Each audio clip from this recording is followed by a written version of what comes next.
Hello friends, welcome to today's Sunday Tea Time live stream live from the UK. I hope you're all doing well. As always, do come say hello in the chat, let me know who's with us today. And especially if it's your first time, let me know how you heard about the stream and where you're from. And if you're new to these streams, welcome. My name's Darren and I stream every weekend on a Saturday or a Sunday here on YouTube and on Twitch. And the stream is recorded so you can watch it later on YouTube to go back to any parts you missed or to rewatch any parts you find useful. And these are a chance for me to just work on any drawing or animation in OpenToonz or Tahoma 2D, and for you to watch along and ask any questions about what I'm doing or about the software itself.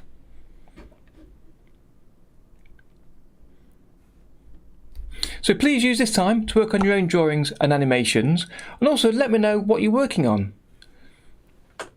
So to not miss each stream, click the subscribe button and hit the bell to be notified of when I next stream. And there's lots of ways to support the channel, listed down in the description, with the easiest being just to hit the like button and to comment on the video once it's over and on YouTube. And if you've got the means, you can also support the channel by buying me a coffee or a Darren Tea. And coming up this future week, I'll also share details about my Patreon account, and I can't wait to share details of that. So today I'm working on my latest little monster animation that I started last week, and I'll be finishing off the timing, drawing the in-betweens and getting the sketching stage basically to the conclusion, ready for inking next week. So I'm expecting today's stream to be a much shorter one than usual. We'll get to that in a few minutes. Let me just check on the chat. Let's see who we've got in here. So Tom's here already. Hello Tom, welcome to the stream. Good to have you here again. Maria, how are you? How are you doing?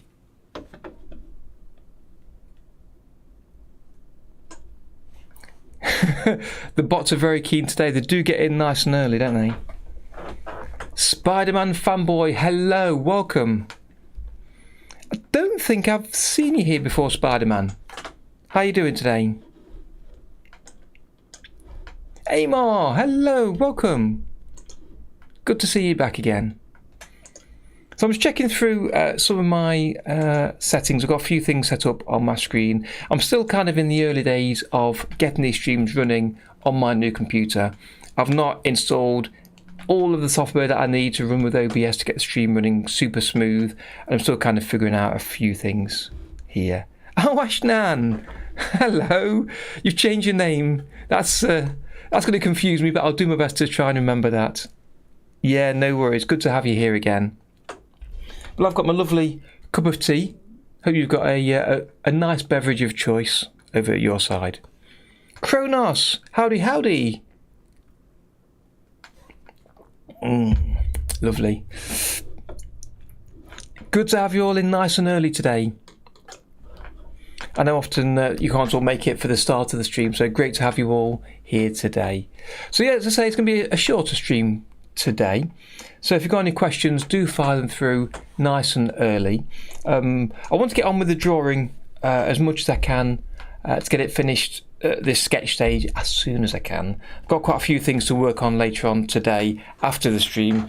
I've had a really busy week preparing for this Patreon launch to make sure the content's up to date, setting up the details, and one or two other things I'll cover in the next few weeks. But that's kept me busy after work each day and all through yesterday. So I've not had a lot of time to prepare or consider 100% what I'm working on today. You may have noticed, if you've been joining the chat on Discord, that I mentioned about my problems with OpenToonz. How I think I've got a peculiar version. I installed a nightly build on my new computer, and I've not really used it in depth. And I was recording a video yesterday, trying to use the plastic tool, and every time I clicked to swap to the animate option with the plastic tool, the program just closed. And sometimes when I click to set up the skeleton, it closed. I tried 3 or 4 times and I was having a horrendous time. And I've seen people comment about OpenToonz crashing all the time for them, and you've really got my sympathy if you've ever had that yourself. So I'm going to try and fix that after the stream today. Try and figure out this evening what the problem was and try and get it working again.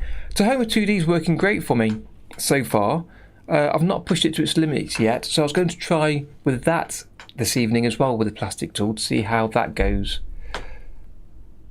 Guzzos, cartoons and comics, hello, welcome. Good to have you here.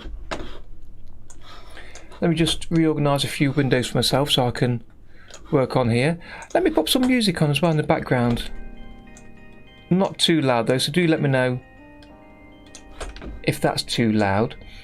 Just to have something in the background for when I'm not chatting, and to give me something to listen to as I'm working. We turn the volume down this side a little bit as well for me. Right, let's try that volume, see how that goes. Do let me know if it is too loud, and I'll get that sorted out. Just finished setting up here. Oh, what kind of issues, Amar? Just in case I come across them. I'm not sure when my nightly build's from for Tahoma. I think I took a nightly build actually last weekend, didn't I? Last Sunday morning, not long before the stream. Okay. Yes, I saw some of your comments about that. Yeah. I'd like to have OpenToonz running as well as Tahoma though. I know lots of people that follow the channel use OpenToonz because of the more well-known name compared to Tahoma. So I like using both, and also to keep myself up to date with how both are working.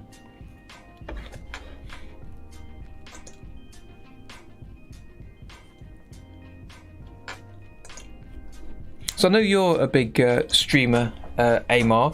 So while I'm sort of not chatting here, I'm just setting up a few things on my second screen here. Because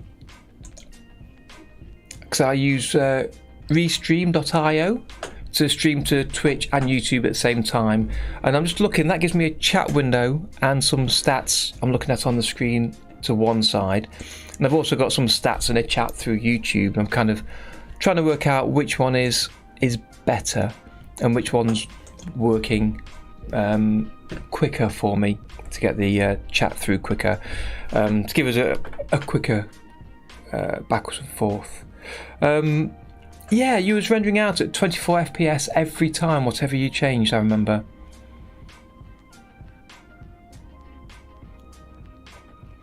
When I've rendered a GIF in the past, I know I have changed the FPS and it has worked. So something must have changed in FFmpeg or in the software somewhere.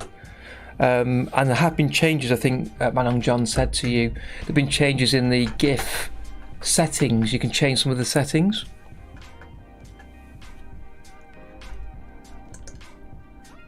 Yeah, it's handy. I mean, I think the chats from Twitch, because I'm using Restream, still get pushed over to YouTube. You see a little Twitch mention at the start of the chat, so you know where they came from. Binsu, hello there. The best freelancing sites to earn handsome money for a living happily. I think really the only one I know of, and I don't know if it's necessarily good or not, is Fiverr for freelancing. I'm sure Amar may have an idea or two, or the people in the chat, possibly Tom may have a suggestion or two of a good site to use for freelancing.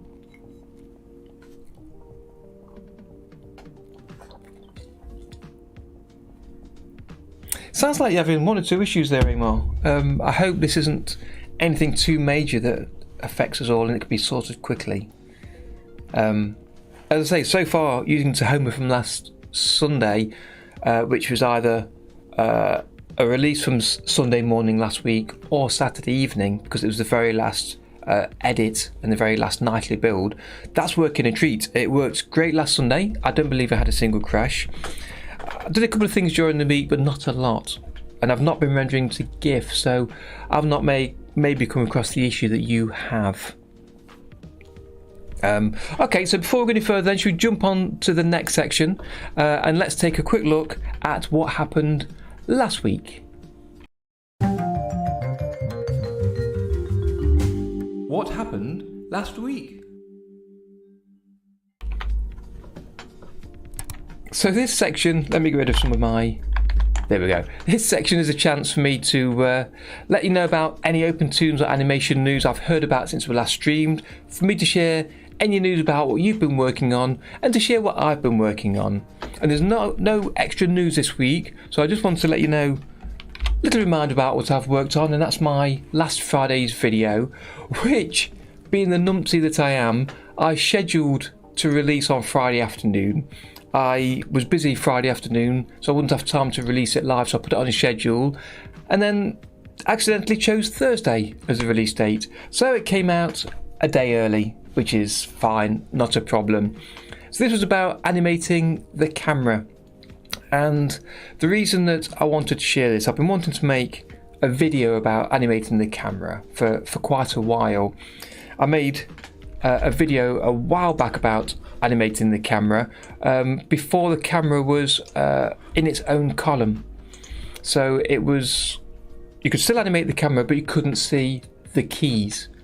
So the way to get around that is to create a standard column with a drawing level in, an empty drawing level, and you can animate it through that after you've changed the schematic, which is really fiddly. And for most people, you don't need to do that.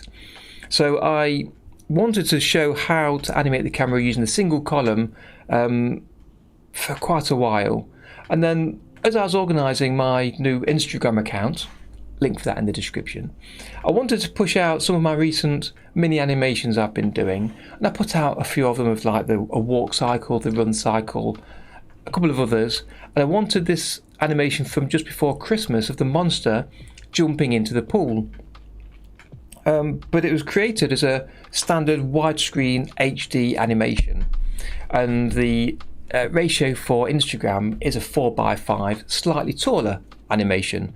So I wanted to edit that, and I had to use the camera and edit the camera for that, so it seemed ideal.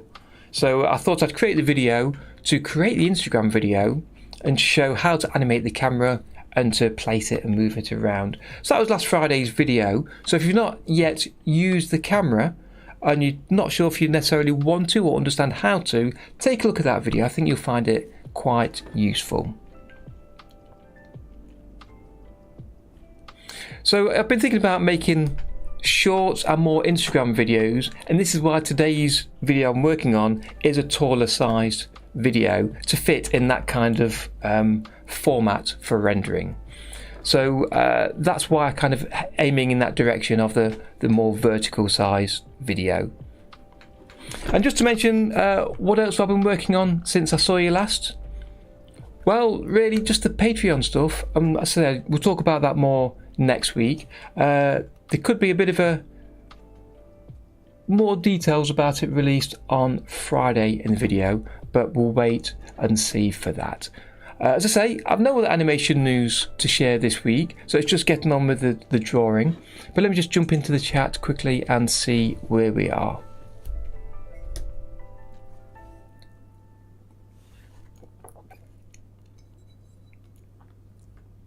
Yeah, absolutely, Tom. That's right. A lot of work people do get just from being out there, so they're sharing their details on their social sites, and then people get in touch with you.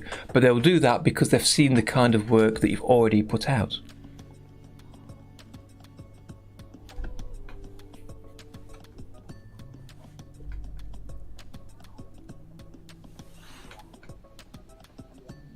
So you do render at 24, because the issue was rendering at 24 FPS. Can you render, Sarav, can you render to other formats? Have you tried rendering to MP4 or even just images to PNGs instead of GIF? Is it just literally GIF that's the problem, or is it any kind of rendering?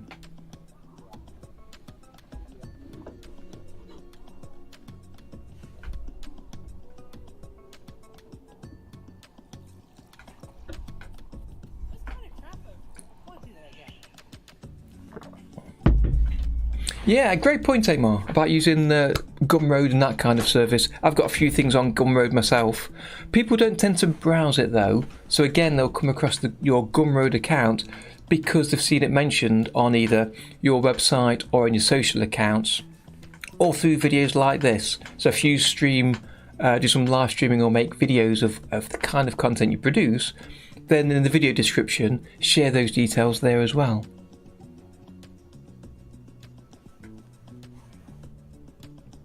Kozos! Is it Kozos or Kozos? Papagayo doesn't seem to work on Mac, but does the lip sync work the same way in OpenToonz?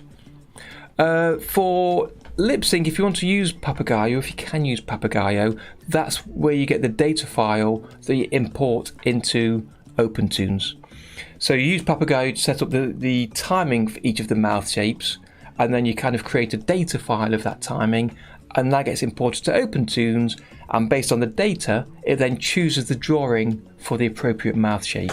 So yes, it does work the same way, but if you can't use Papagayo, you can just use it directly in OpenToonz by just changing the drawings and following the timing, because you can see the waveform on the timeline or in the X sheet, and then based on that you can choose the mouth shapes appropriate. So you don't need to use a third-party tool, you can just choose the mouth shapes directly in OpenToonz if you prefer. If you've not seen, I've got a few videos about lip syncing. You can see there's a lip sync playlist on my YouTube site, so if you want to check that out, and you'll see a few videos on there about using Papagayo, using Rhubarb to auto lip sync, and doing it manually directly in OpenToonz. And I would like to make another video about lip syncing. It's in my playlist, in my video list of ideas, ready to make hopefully within the next month. I've got the next few videos lined up already of what I'm going to work on, but in about a month or so I'd like to make a video about it, and it's about using the automatic lip syncing in Tahoma. So Tahoma's got the Rhubarb library baked into it and allows you to automatically lip sync. So I was going to take a look at making a video for that to show how to do that. You might find that useful. So if Papagayo is not working, maybe if you try Tahoma and the automatic lip syncing, that could be worthwhile.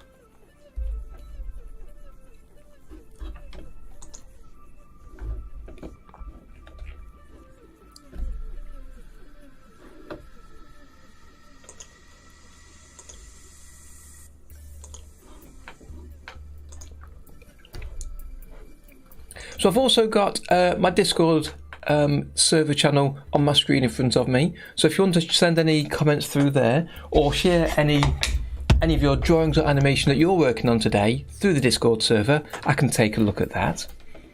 I've just seen that somebody's just joined us, J-Man 8027. So welcome if you're on the stream. Let me just say hello there.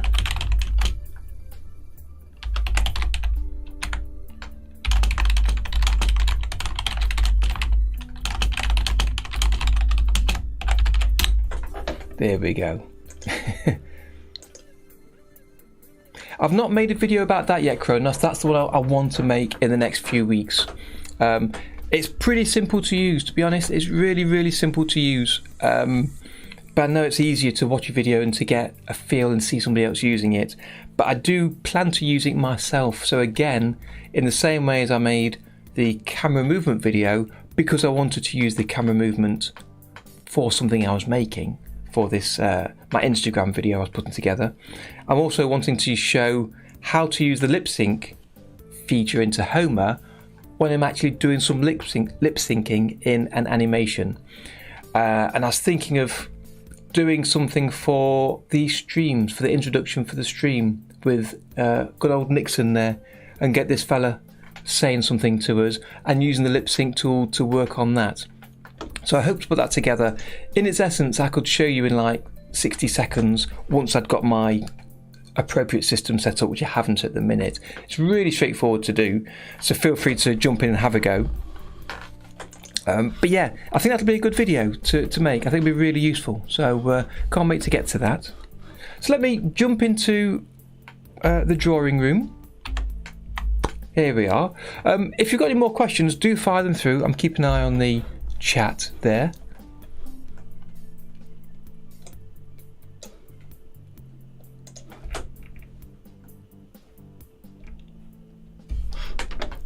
Okay, so let's move a few things out of the way. Grab my tablet. Right, so here's the... Oh, got a question coming through, so let's have a quick jump on that. Julian's N. Hello, welcome to the stream. Good to have you here. Great question, great question. Yes, there are special effects in OpenToonz you can use. OpenToonz Autohome, I'm using Tahoma today. Basically, it's the same program. Tahoma is a fork of OpenToonz. So it's got all of the same features, plus a few extra ones. Chroma key can be really tricky, because even if you've got a single colour background, as I have today, behind me I've got a green background there. It's actually, if you look at it on a video, there's more than a single colour. And you can isolate a single colour through the effects in OpenToonz, but in reality a video won't have a single colour, it'll have a range of colours, and specifying that range is the tricky part in OpenToonz. Absolutely, Amar. So what I would suggest doing is, you can import a video that you've made elsewhere. If you trim it down as short as possible, because it can slow down the program, it can be quite intensive. If you import it, or you can just take a screenshot, so you've got a single screen, that can be placed on screen as a placeholder, so you know where to put your cartoon around it. Work out the cartoon, and then render that to just the cartoon part out to a separate file, and then, as Amar's saying, combine the two in a video editing program. So find a program like the one I use is Shotcut, which is free to use, and then you can have one column on your timeline, one layer on your timeline being the video, and one being the cartoon, and then you can use the green screen chroma key on that. Yeah, exactly, Amar. Use the animation program to just animate, but you can use some of the effects that's in OpenToonz to your advantage, and if some effects are in there that you can use, absolutely, I'd say use them direct in the program rather than skipping between programs. But if you know you need to combine a video with your cartoon, then doing it separately is probably best. And in fact, in 2 weeks' time, the video I'm releasing then on the Friday will be about putting cartoons with a live video. And now I kind of, in essence, do what I've just explained, that I bring in the video to OpenToonz just so I can get the positioning right, do the cartoon in OpenToonz, render out the cartoon, and combine them in a video program. So that's in 2 weeks' time. But I suspect you probably know what you're doing with that anyway, if you've already done some video editing. Yeah. It is. It's use the program for what it's made for. Use it for what it's beneficial, what its real selling points are. Trying to force it to do something it's not really made to do can sometimes be more work than it's worth. If you've got an editor like Shotcut, then use that. But yeah, that was exactly, Amar, that's exactly what I've done for this video that's coming up in 2 weeks. I rendered out as PNGs. And in Shotcut, you can tell it that it's an image sequence, and then it will combine them as a single image sequence block, and you can place that over the video. But rendering as PNGs, you get a transparent background anyway. So only where you've done your animation is where the animation is. Everything else is clear. Does that help you, Julian's?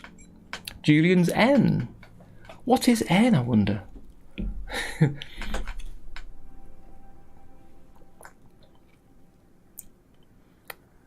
I tell you what, that's a lovely cup of tea, whoever made that. Robert Kamak, hello. Yeah. Well, great to have you here. Do join in the chat. Yeah, I use both intermittently, Tahoma and OpenToonz. Although, as I say, since having my new computer, I've not really set OpenToonz up properly yet. I've got the wrong version for it, or I need to change some setting in my antivirus program or something, just to tweak it to make it work, which I'll hopefully figure out later on today, if not the next couple of days.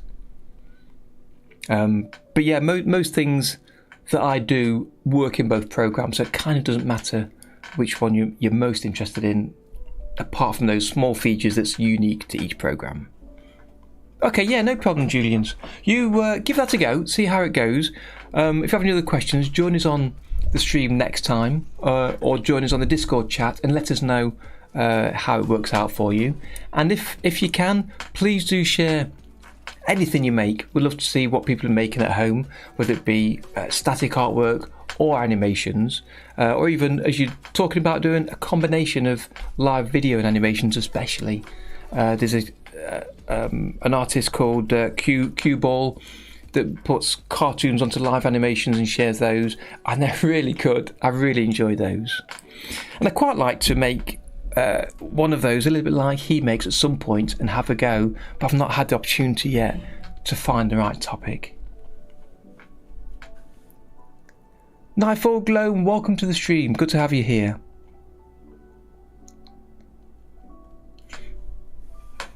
Hello, Dan. Hello again. Welcome. Good to have you back. How are you doing today? The thing is, Nightfall, the two programs are very, very similar. They're presented slightly differently. Tahoma 2D has some of the visual features hidden from the outset, so it shows the features that most people want. So for instance, giving you an example, up there at the top right in the colour area, you can see sliders for hue, saturation and value, and the alpha. And if you go to the burger menu at the bottom right here, you can choose to also show sliders for RGB. Now in OpenToonz, all of these sliders are visible from when you first run the program. And it's like that in a few of the panels. There's extra things in your face that you don't necessarily need. And in reality, most people that I speak to don't really use the RGB sliders. So having them there in OpenToonz doesn't necessarily help. So they're hidden by default in Tahoma 2D. So it looks simpler to work with, but all of the features are still there.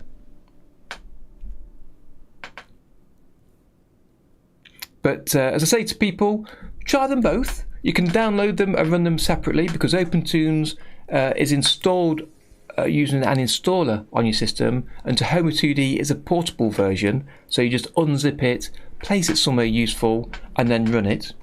So you can run both of them at different times and see which works for you, see which you prefer. Cassie Chap, hello, I'm well today, how are you doing?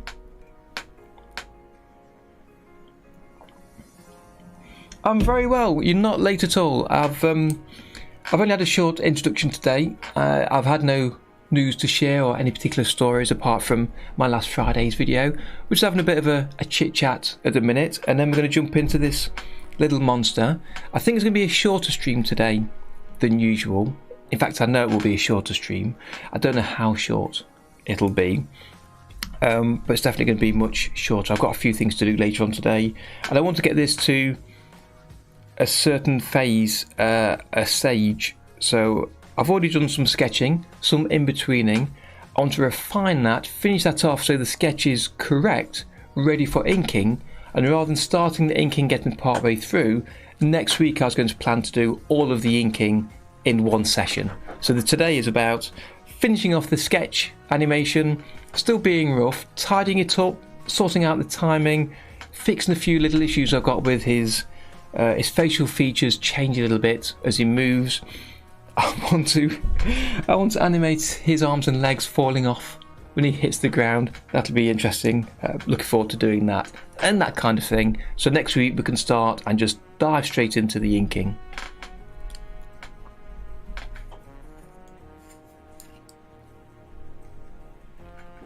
Are these background concepts, Amar, are these for the mini trailer we've been talking about, or another project? I've seen you share a few backgrounds already, which are looking really cool.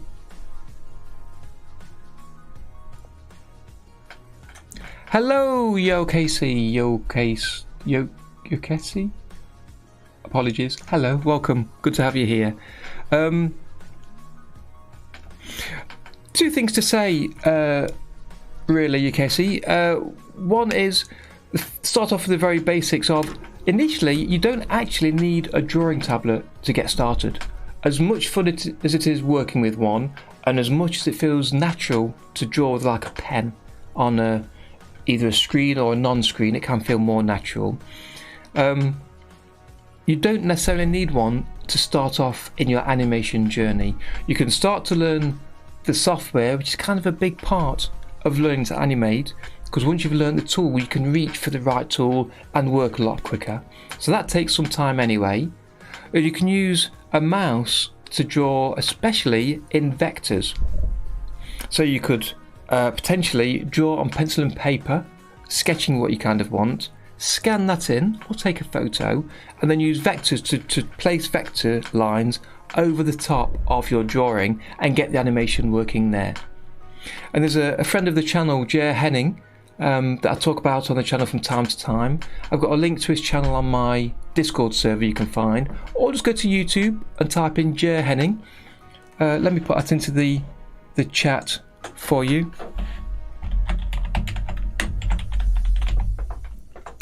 There you go. If you type that into YouTube, you'll find his channel. He animates in Tahoma 2D, this program I'm using today, and he only uses the mouse. He never uses a tablet, and he makes some cool animations all in vector, all in Tahoma 2D. So that's the first thing. You don't need a tablet initially to get started, and it'll give you a feeling for the program and to start to learn some basic animation concepts.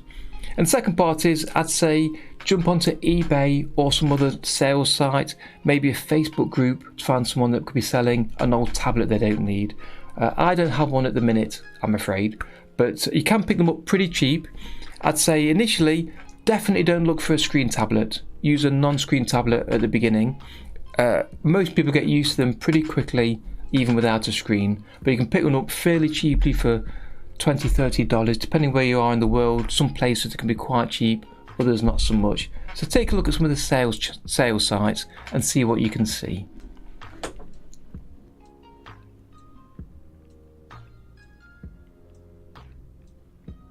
Just catching up with the chat. Thank you, Alan.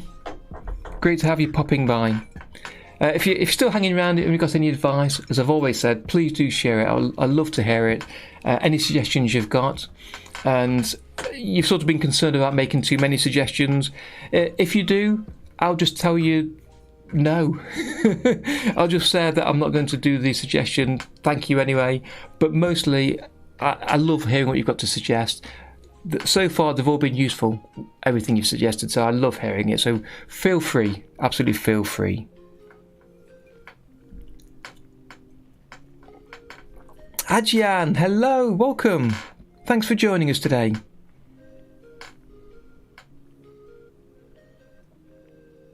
Yulichek, heyo, good to have you here.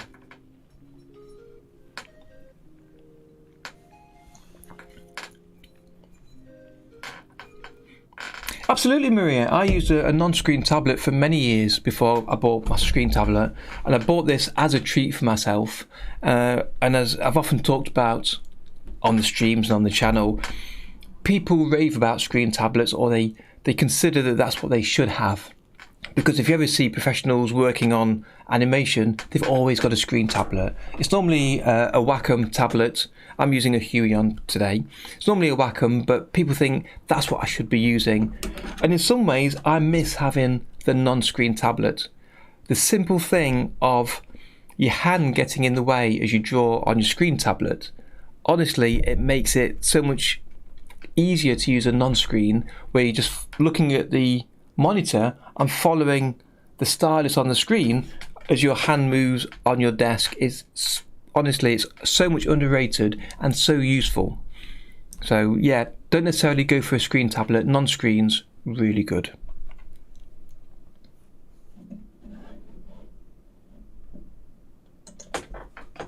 I downloaded Critter 5 actually, Ajahn. I'm not using it for animation, and I don't plan to use it for animation. I'm happy with Tahoma and OpenToonz. They work well for me. But I use Critter for all of my thumbnails for my videos. All of those are created in Critter. So I've used the latest version just to upgrade, hopefully get some of the old things that didn't work, that irritated me, fixed. And mostly they are fixed. One or two things are still there. And one thing I don't like about it is the way it deals with text. I find that really uncomfortable. I don't think it's very good compared to how it used to be. But apart from that, it's a great program. I love it.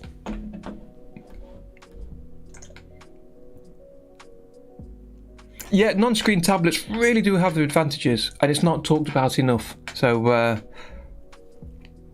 I really rave about them and tell people, save your money. Initially, start off with a non-screen. If you can treat yourself later or get a present off a family member later, yeah, sure, get a screen tablet if you can.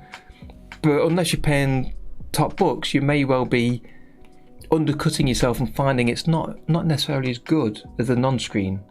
But see what you can do. See what you can do.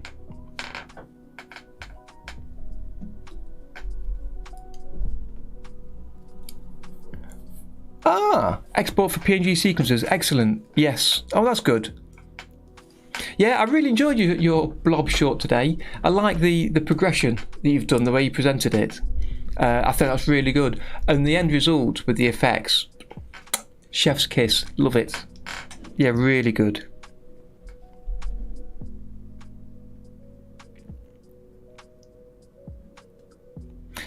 Thank you, Alan. Yeah, absolutely. Take a look at those.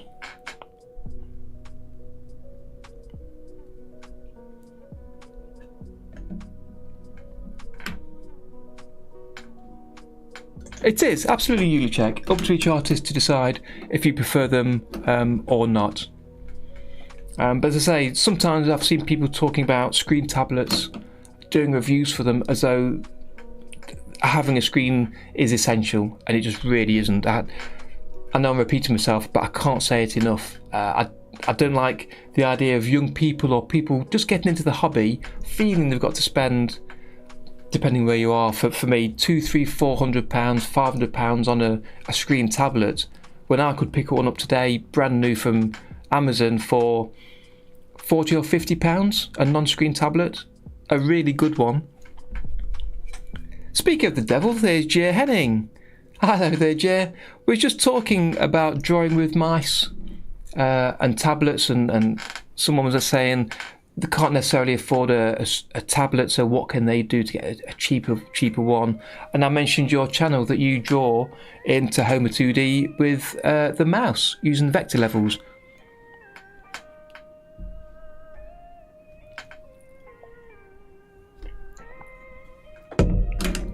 And that's sort of just singing your praises a little bit, but also singing the praises of not necessarily using a tablet, that you can work with a mouse and create some great stuff. And I've said, check out your channel. You can see what you've made as YouTube shorts and as other videos. So yeah, take a look at that. You're right there, Amar. If you do have a non-screen tablet, I know this was mentioned in a video a few weeks back from name popped out of my head, that if you've got a non-screen tablet, you can be slouched over your desk to draw, but that's kind of down to you to organise your desk. You can prop up a non-screen tablet just as easy and be sitting up straight, so having the posture of sitting up straight is for you to kind of figure out. But you're right, if you're not careful, you could end up with a bad back and shoulder, so it's something to watch out for. Yeah, I mean, if you look at traditional animation desks, they're always at an angle with their spinning disc on to bring it up closer to them so they're not slouching over. But if you look at the old films from Disney's studios in the 90s, or even much sooner, they're still hunching over a little bit and slouching towards the desk. So you want to be able to set up your desk in the right way. And for the tablet I've got here in front of me, it is at an angle to come towards me, so I'm not slouching quite so much.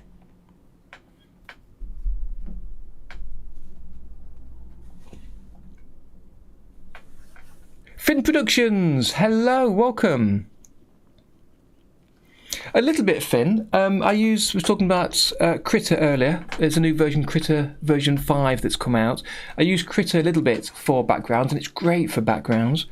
So if you don't like the brushes and the brush styles in OpenToonz or Tahoma, grab a copy of Critter, and you can draw your background in there.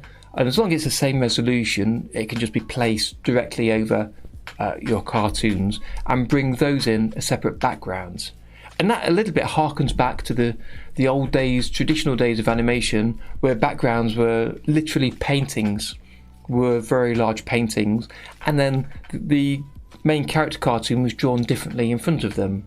And in some of the old Disney films, and not even necessarily that old Disney films, for those of us of a certain age, you can see very much a difference between the backgrounds and the characters.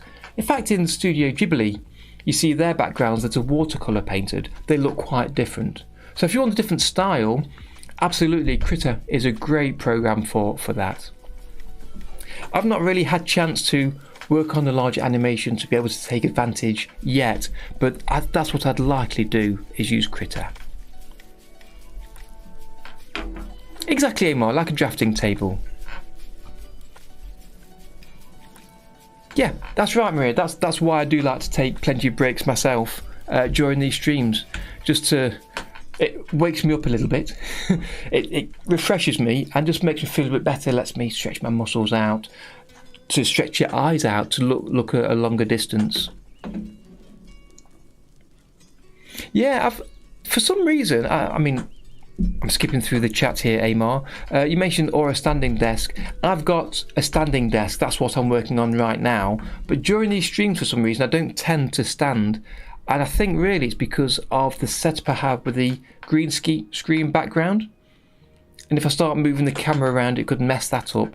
But day to day during the week when I'm working on my full-time job, I do change through the day from standing to sitting, just to give me that kind of change of posture. So it's really worth doing.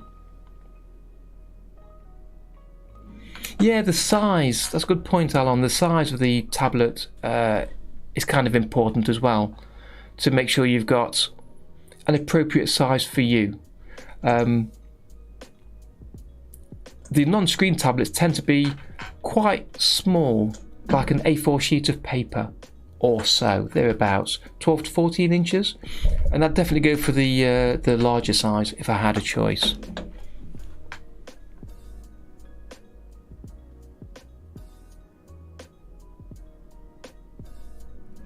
Yeah, it does, absolutely. This is kind of why I do sort of plan out my streams the way I do.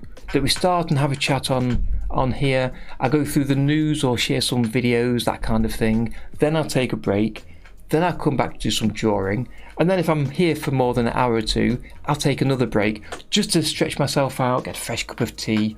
And it just invigorates you a little bit. Snow shoveling. I don't think I'd do that during my breaks, if I could help it.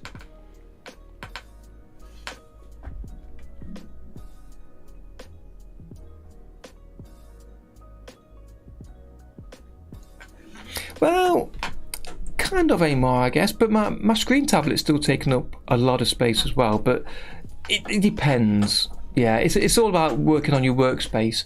If you're, as a younger person, if you're out there and you're lying on your bed with your laptop and you're plugging in a drawing tablet, you're going to be in an uncomfortable position.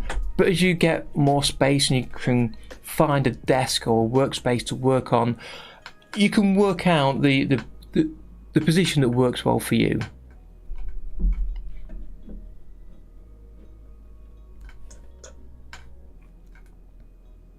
I mean, talking about workspaces, one thing just to bring up, as I say, next week I'll be discussing next Friday, my Friday video about my Patreon account.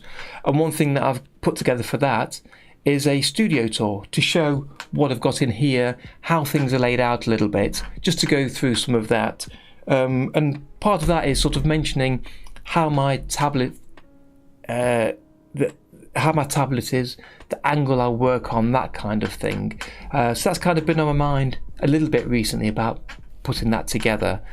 But it's something I kind of take for granted now. Once I've figured out the best way that works for me. As I say, during the week I'll be standing 1 minute, sit down for half an hour, then stand again. Quite easy to do when I'm not streaming. I've seen those arms. Yeah, they look really good. I really like the look of and the idea of getting an arm with your screen tablet on, being able to bring it towards yourself to draw on here, move it away to step back. They look really useful.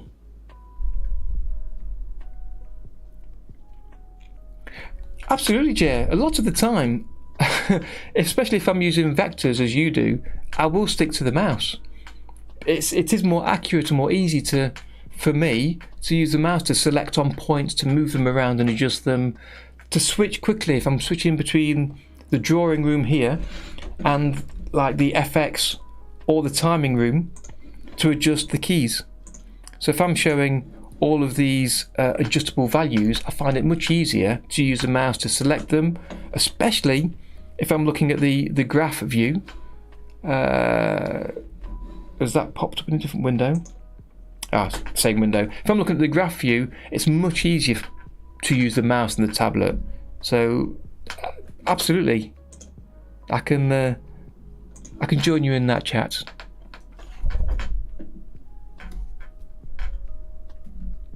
$40 arm, yeah.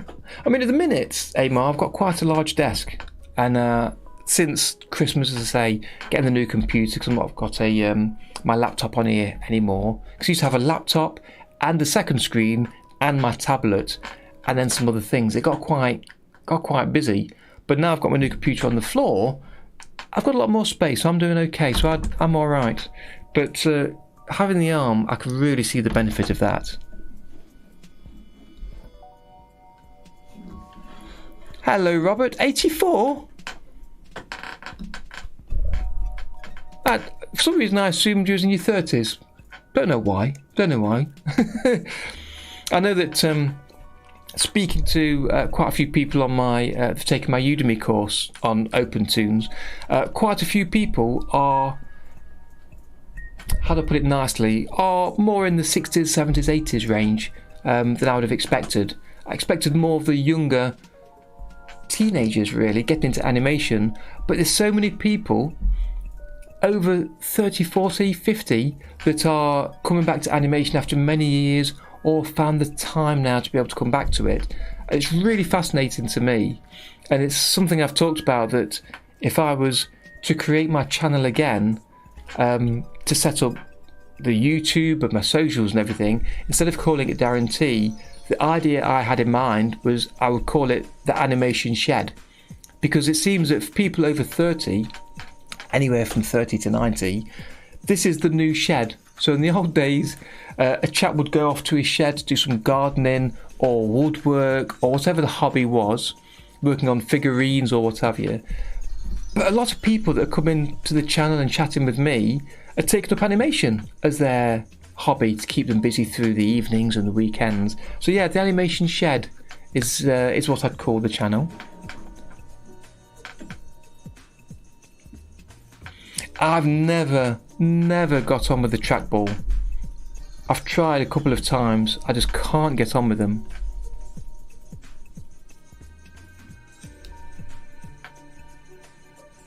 Absolutely. We all salute you. Great to have you with us, Robert. Now, before I get started, let me show you quickly what I've got on this drawing, and then exactly as we were talking about, I will take a short break, stretch my legs before we finish this off. So the past couple of weeks I've put this together, and the stage we're at now is, I'm just thinking now that the layout on my screen isn't ideal for creating a short. So let me unlock my layout, grab my timeline, let's put it on the right hand side, and then flip it to be an X sheet. So toggle orientation, and then we'll look at it that way around. And now I can see this a lot larger if I do that. So let's take a quick look of what we got. So basically it's a monster standing here, he jumps up, and when he lands, he explodes. He splats at the bottom. jumps up and splats. And I'm really happy with the timing. I'm comfortable with the way that looks. That's all great. It doesn't seem to jump up too fast, so I might tweak it a little bit, but overall I'm fairly happy with the timing here. So today I want to adjust some of these drawings to change his face, which goes a bit peculiar, to make it look more consistent through the animation. I want to change the ending a little bit. I'm happy with his body splashing, but I also like to show his arms and legs flying off. I took a look at this last week, I believe. Here we are in the sketching. So I did some sketches of his arms coming off. So I'd like those to sort of bounce up a little bit as a secondary bit of animation at the end. So I wanted to sketch that in neatly and finish today with a running sketched animation ready for inking next week. So I want to get that to a totally completed stage. But I'm going to take a short break first and then we'll come back to that. Please check on the chat before I go.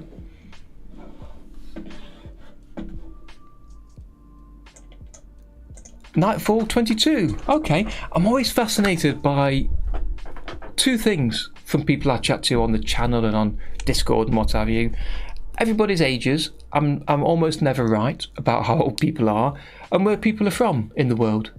It's always fascinating me that we're just chatting away to somebody who could be 1,000 miles away or more. So it's great to hear from you all.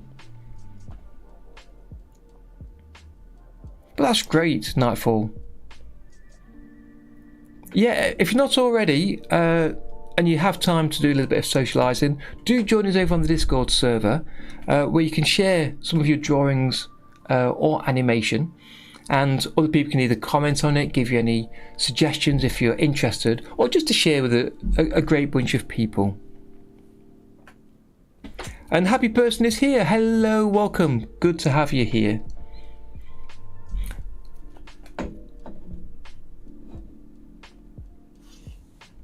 Yeah, the idea, Alan, is that he kind of explodes when he lands. Where's the...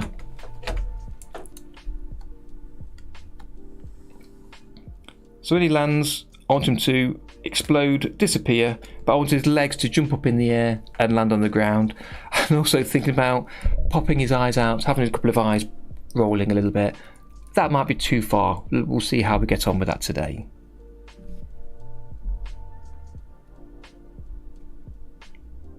Exactly, Robert.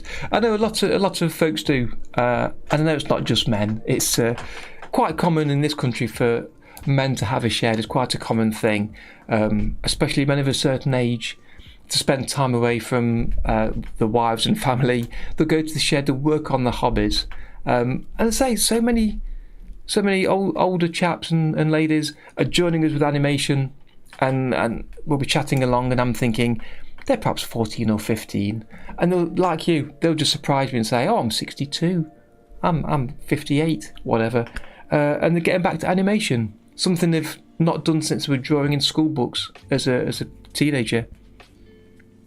And from Argentina, well, hello Argentina, good to have you here. Okay, so let me grab a break. I'll be back in 5 minutes, and then we'll finish off working with this little fella and get this animation completed. So I'll see you back here in 5 minutes.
Hello and welcome back.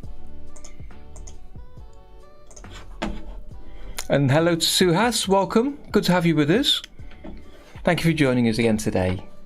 And I saw the message earlier from you. I'm in the wrong place here. Let me just find where we are.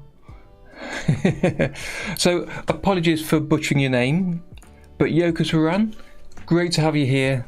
And great to have you on the Discord as well. Thanks for joining us. And thanks to everyone for sharing the art and animation that I shared over there in the kitchen during the break. Especially for Tom and Maria, who share things all the time. Great to have them with us. And I agree, Maria, Tom's scenery background is looking great.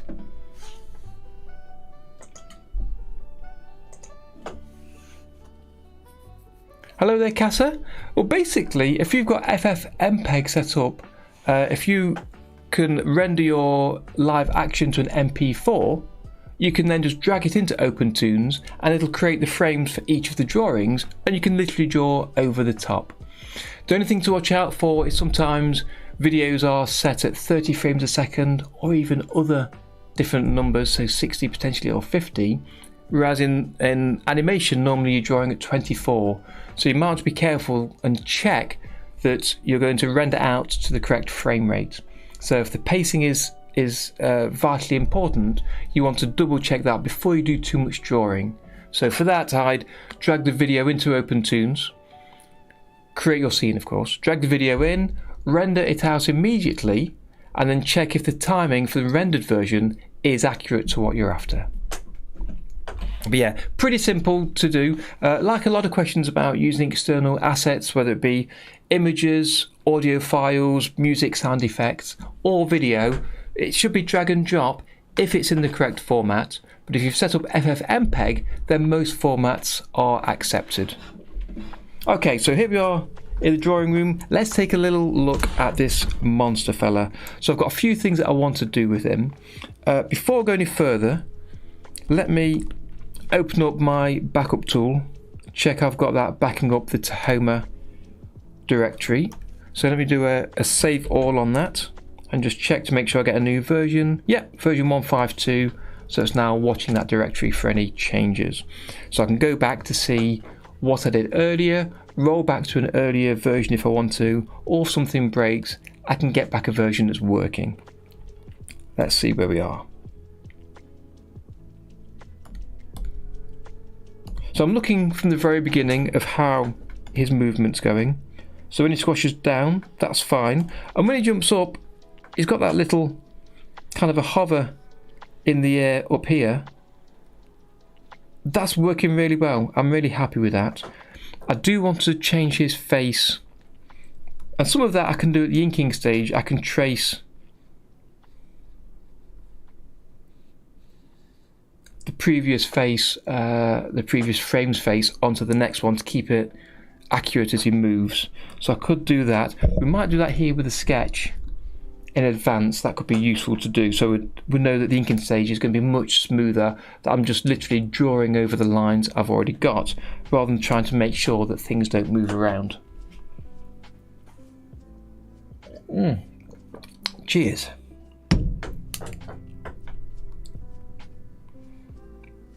Oh, and cheers to the person that bought me a coffee during the week. Apologies for not checking your name, but if you're watching the stream, thank you. I did receive that with thanks. I really appreciate that.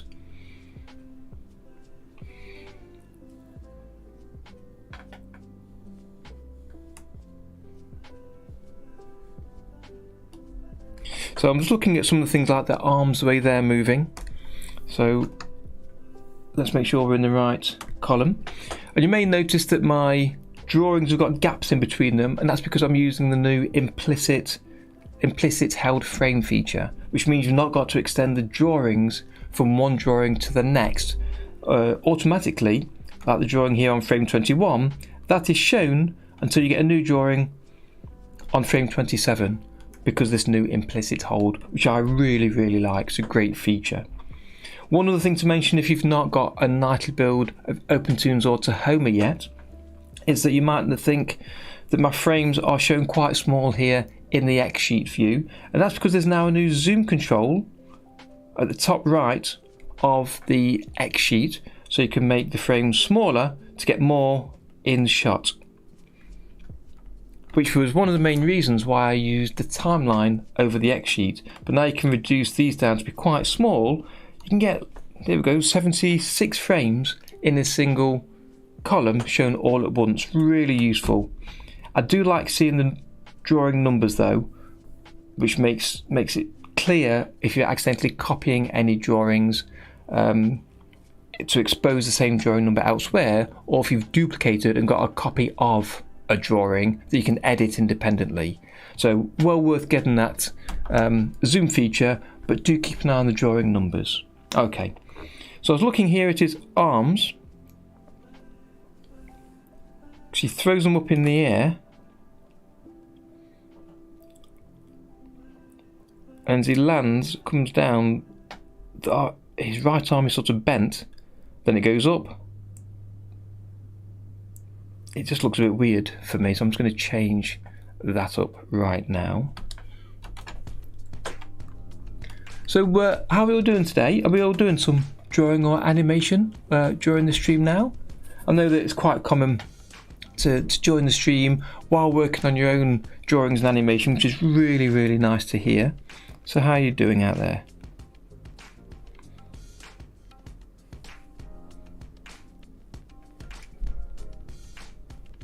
Yeah, I was thinking that. I didn't want to just flop them around, but it just looks a bit weird. Because when he jumps up, I was thinking he's going to throw his arms in the air to go up, rather than being hanging down. I don't know. Goofing off in Blender. You're even, yeah, you're doing some good Blender work recently, I've been seeing.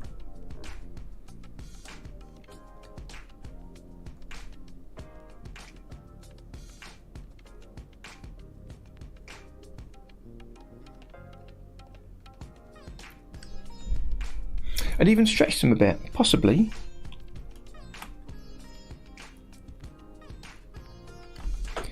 Let me turn on the onion skin for the previous one, go to the brush tool. So they were squashed down, and it's coming to jump.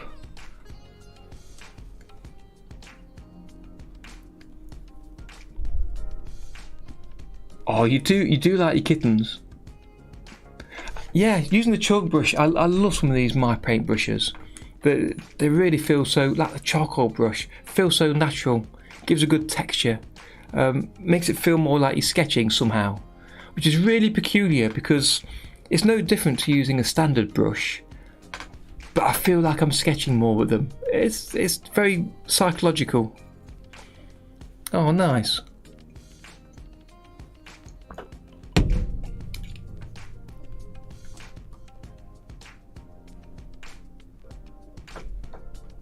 So here it's just coming up.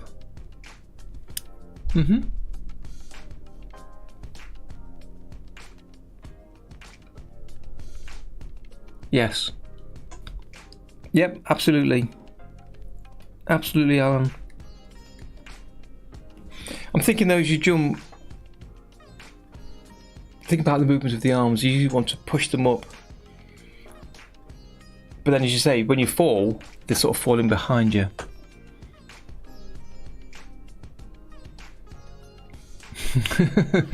I'm sort of arguing with myself both ways of which way to do it. I just need to pick one to start. Oh, nice. Yeah, lovely. I enjoyed the, I assume, seagull coming across the scene on an earlier version that you shared.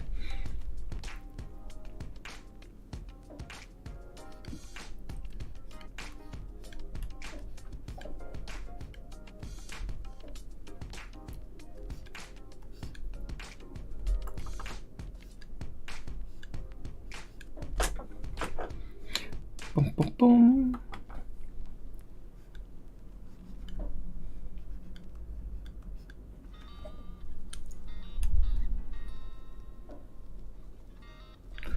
Possibly.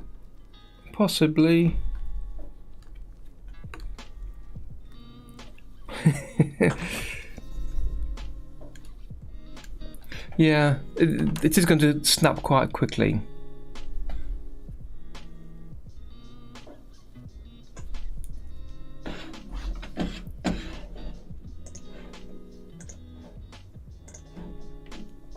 Oh, I do like your kittens, Maria. Playing with some yarn. Yeah, and it's very much, even without you telling me it's a kitten, it's clearly a kitten, not a cat. You've really got the proportion right there.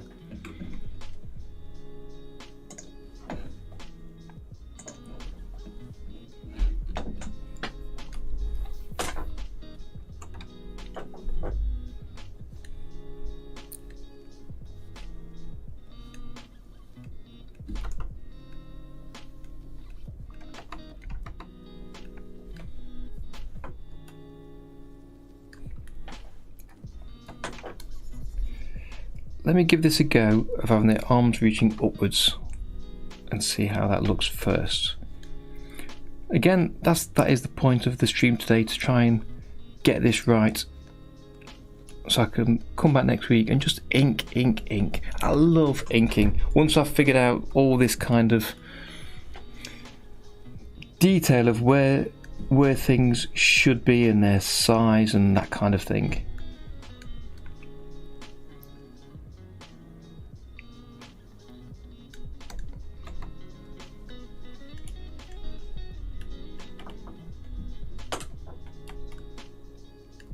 Then rather than his arms coming straight down, I want him to reach the top, and they can slowly relax a little bit.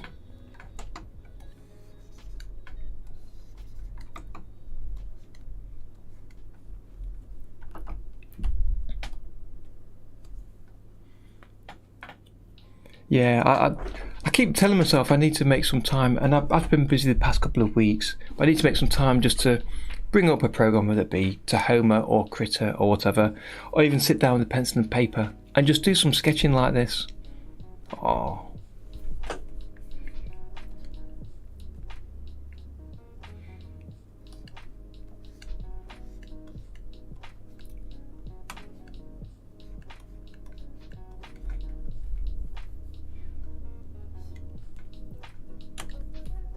Yeah, that's fine. Okay, just looking at that.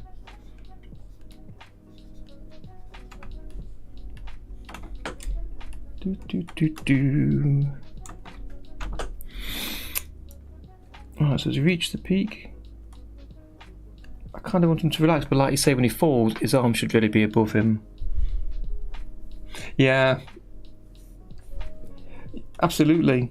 You want to make it move, but for me, I want to do some sketching, start to get a feel for more the size and shape of things, whether it be as you've drawn here with a kitten, to get the perspective right and just to start to get a feel for some more objects in the real world. So that's why I want to do some sketching. And I've said a few times, I'm going to come to these streams and have a stream or two of just sketching, and perhaps have you joining in. We'll pick a topic between us, and it could be an animal like a kitten or a dog or a wolf or what have you, or it could be something simple. I know some basic exercises like drawing cubes in perspective quite quickly, sort of for backgrounds, or to get a feel for things moving. So you might draw just the head of a character at different angles, that kind of thing.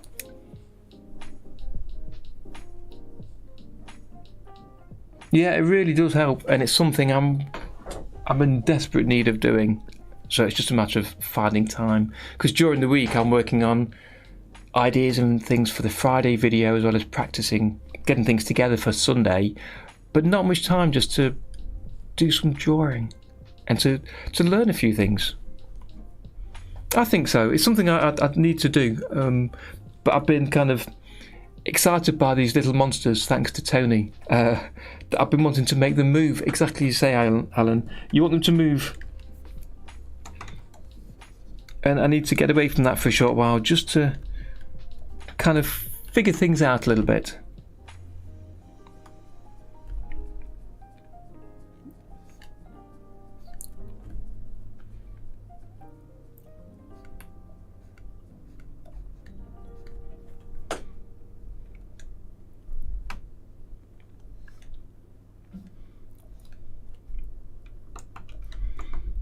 Do.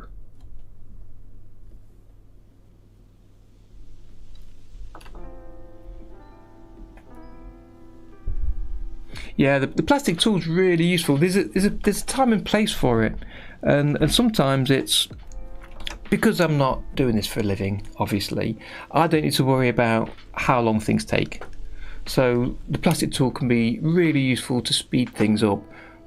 But for these little monster fellas, I've been more wanting to try and draw by hand to get a better feel for construction, for movement, for positioning, and lots of other things. And it's the same thing I talk about when people enter my the ball challenges on the Discord server, where they use the vector tools or they use the animate tools to move the ball around in the different challenges. And all but one, possibly two, is about drawing it by hand to get that feel for the movement, for the shape, to try and get the consistency in the size. And that's what I'm doing here with these monsters, of trying to draw and see it by eye. However, I do like the plastic tool, and as I talked about on the Discord and the start of the stream, I tried using it on OpenToonz yesterday, just yesterday, but I've got something happening. It's a problem with the version of the program and my computer, a combination. I need to sort it out, and I couldn't use the plastic tool for what I wanted to, which is really annoying.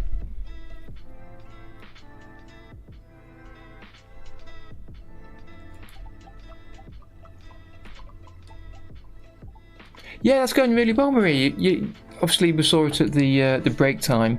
Your Harlequin sketch, the movement is becoming much more smooth. The difference between the last one you posted, was that yesterday or this morning? I can't remember. And the previous one, you added a bit more, whether it be the in-betweens or the timing or whatever it was, and you've got a nice smooth arc. It looks really nice now. Yeah, sketch session, it's really, really good. I really want to get into doing something with that.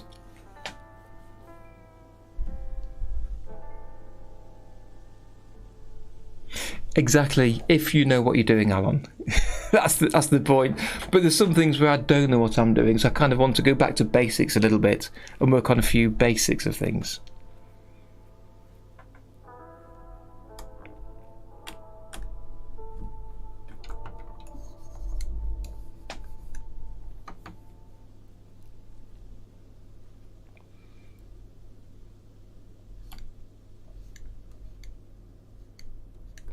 So his arm's kind of dropping a little bit here.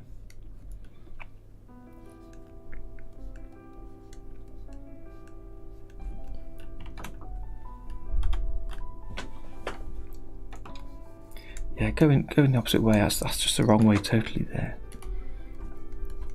Let's get these arms right, and then we'll come back to do the other parts. I think he's looking a bit thin here. So let's just change this out. Holding the control key, I can push out one of the corners just to stretch him out a little bit. I'm ignoring his face totally.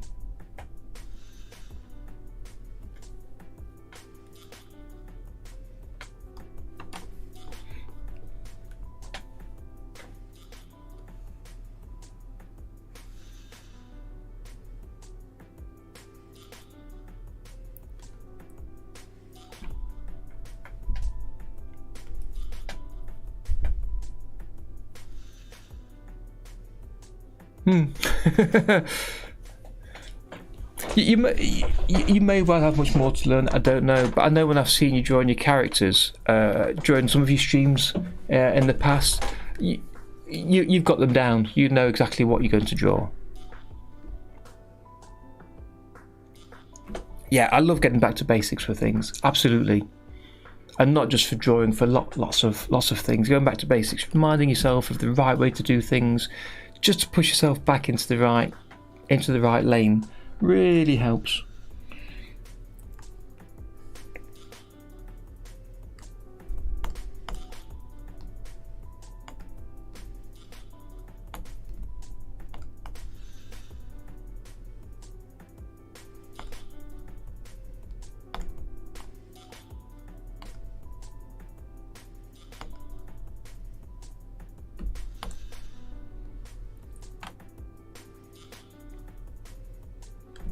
No, I think that needs to be moved a little bit. I did hold that for an extra frame, I remember, yeah.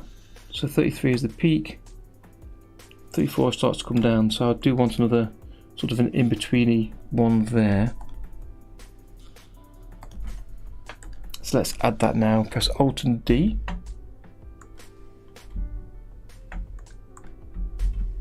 Oh, there we are, creating a blank drawing.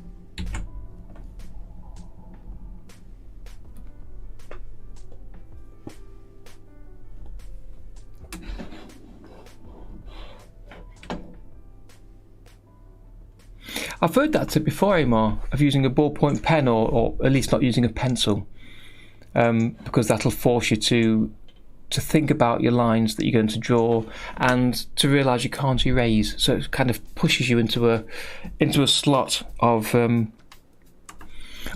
to get it right the first time.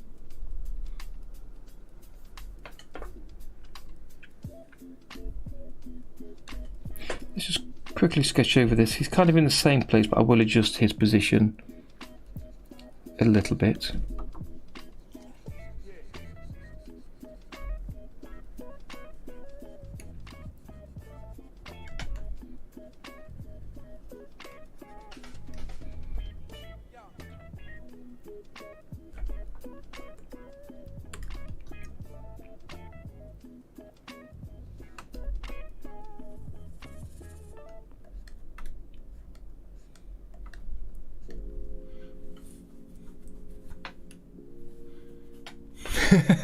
Absolutely, Control Z. I love Control Z.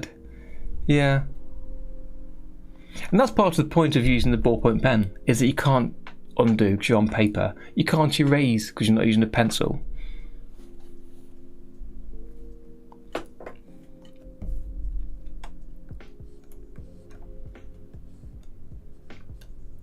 Did you watch Tony's video? I meant to ask Maria. You mentioned it on, was it on Dave's stream? Or was it on mine last week? Tony had a video about, was it pose-to-pose animation he was looking at? Last week, it's about an hour long or something. As always, really good, really entertaining. I couldn't not watch at all. Really good. Did you get to see that?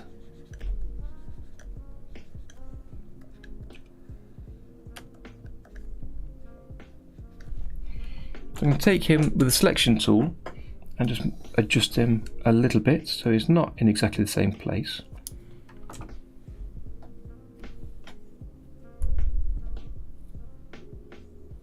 Yes, I remember that spin you did. Let me just check our, yeah.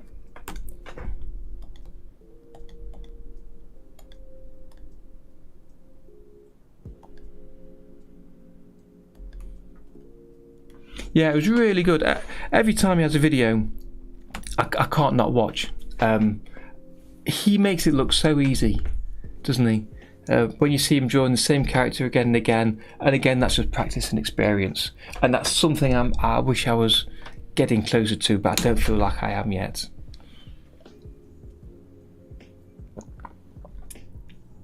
Oh, excellent, Amar. Good.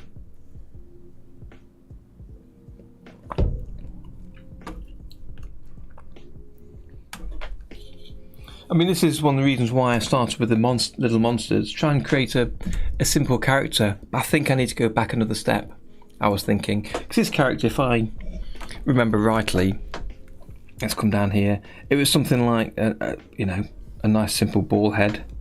He then went straight down,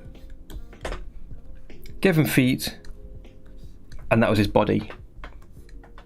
And that was it. And then his, you know, little cross face, and that's all it is. It's a very simple character you can draw repeatedly quite easily. I keep thinking I should perhaps go back and start with something a little bit simpler.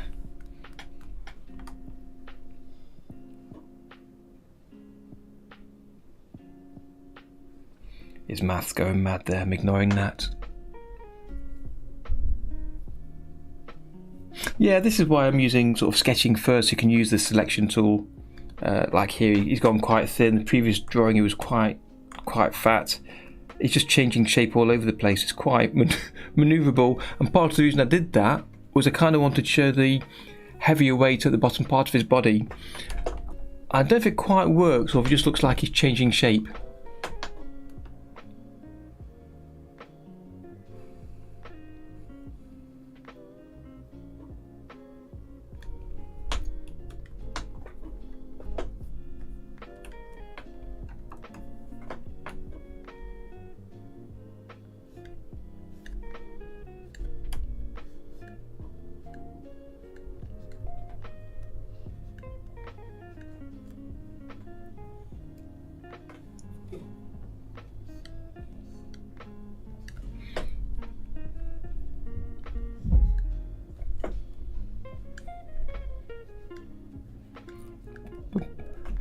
And again, I realise I'm just sitting there quietly drawing, but that's why I've got music on in the background again. Not sure if it's too loud or if you can hear it okay.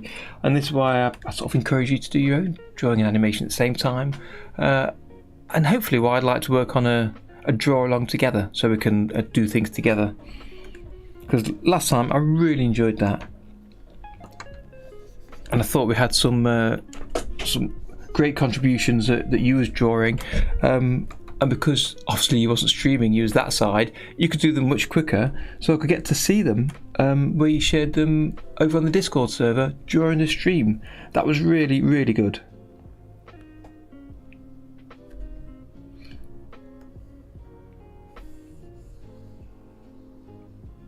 I don't know if he wants to, like you say, Alan, as he falls, his arms need to go up really, so I need to, again, change my mind.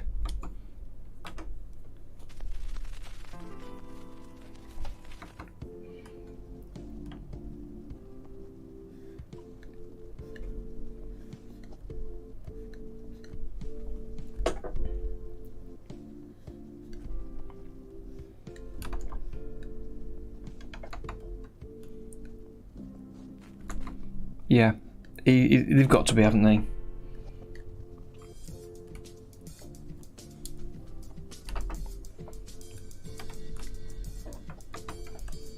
They've got to be up.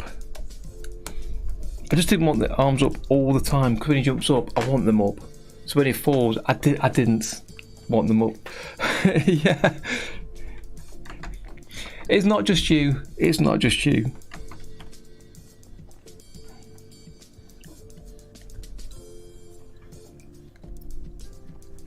But this is, as I say, why I like to hear from you during the streams, to either give me the benefit of your advice, to find out what other people would do, even if I disagree, it's nice to know, to find out what other people would do, but also to give me a poke to question myself and to think, am I doing the right thing? Should I change what I'm doing? So yeah, again, please continue to help me. If you've got time. But as you say, you should be getting to work, so don't let me stop you. Not trying to get rid of you, of course, but don't let me stop you going to work. I mean, when you say going to work, are you leaving the house and going to a different office, or is this working on something at home where you are now?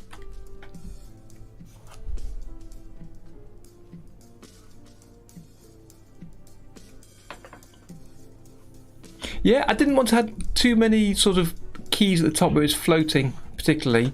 Not unless, as Maria suggests, he flaps his arms at the peak. But that's not the plan at the minute. He gets far too big up there.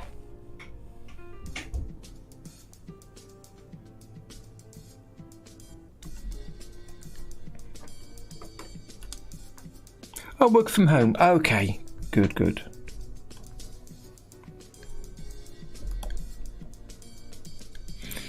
Trying to think if I can do this. What was it he said to Dave? Just redraw it.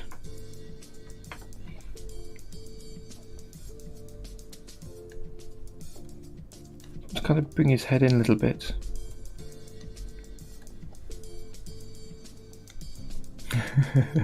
Yeah, I remember that session. Just redraw it.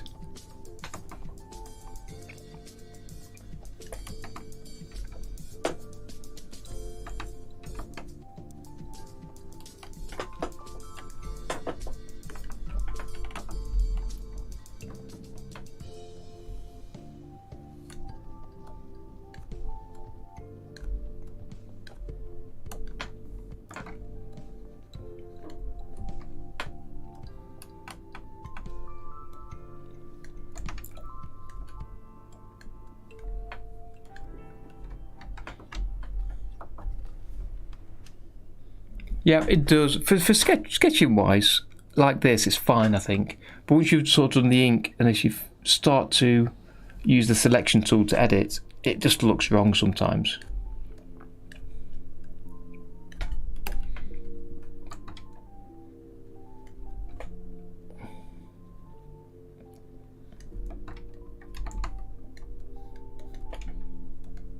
don't mind it looking messy during this stage because we can make it neater when we ink. But yeah, as soon as you start to move ink lines around, you get extra anti-aliasing, especially rotation, and it can look just really messy.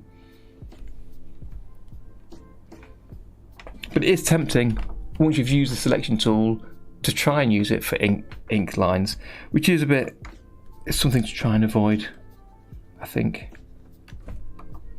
That's coming down, so it wants to be like that.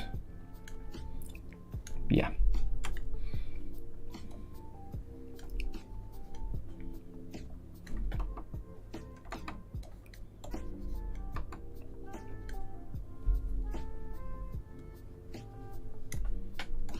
Okay. Absolutely not best for cleanup, no. Absolutely not.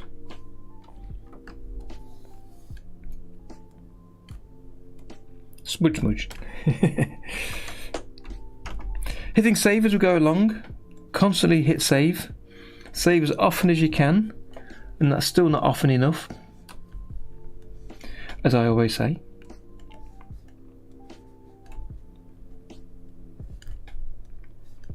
So yes, I need to, I think, come back with a simpler character for this sort of a frame-by-frame animation, just to try and get more done more quickly to get the benefit, I think, of it.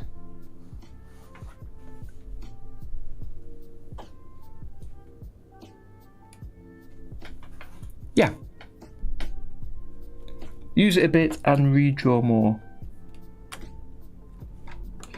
Because here, so I'm stretching him, he looks a bit too thin perhaps. Let me get the rotation right, he's off to one side a bit. Yeah. And again, sort out these wacky little arms. It's like the flailing arm tube men with his arms all over the place.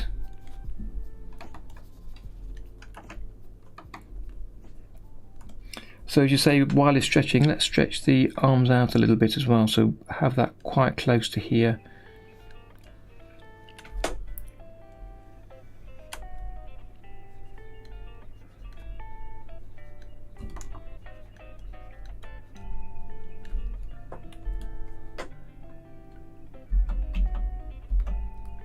And his face, that's gone too far. I was trying to give him a bit of a screamy face, but it just looks a bit crazy when it goes fast, I think.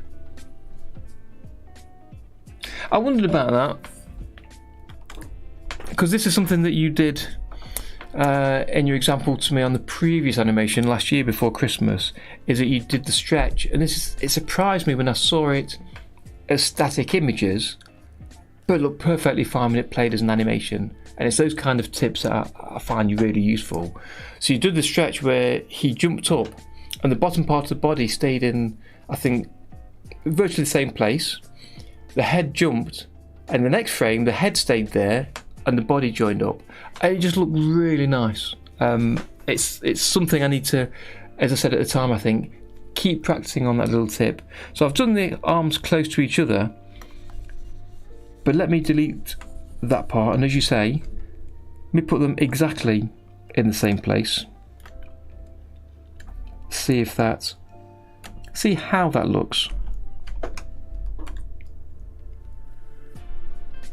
Hen the Pen, hello, good to have you with us again. Doing some painting. Are you doing digital painting, or have you actually got real paints out in the real world? The studio ceiling, sorry, you're actually painting the ceiling.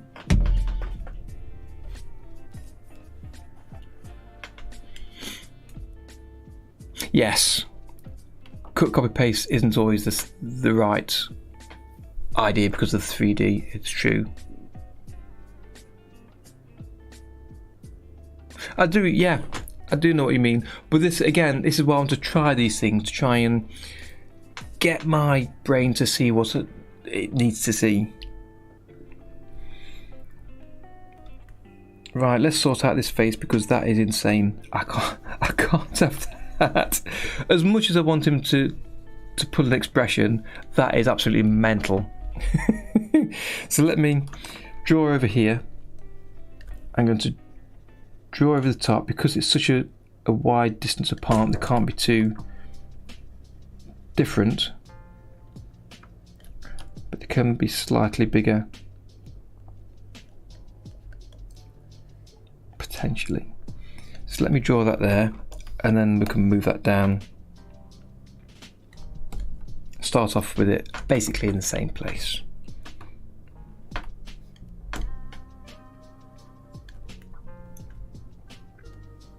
So his arms above his head there, so let's keep that going. And it might be too big of a jump for it to look right, but let's start with that. And I want to do the arms and legs separately from there onwards. So let me just take a quick look at how this looks, hitting save again.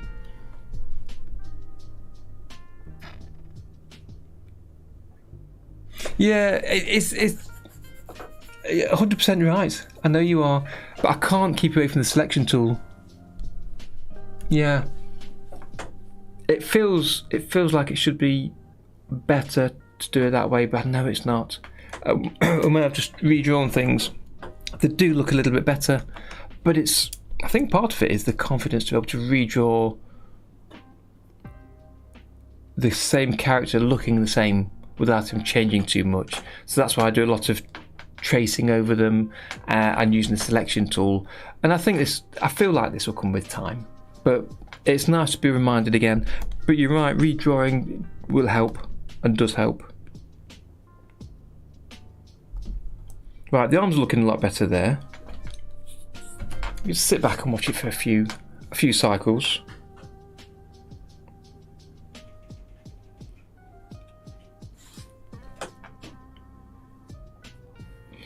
I mean, the lines are all very thin, so it kind of a little bit flickery and flies past quite quick.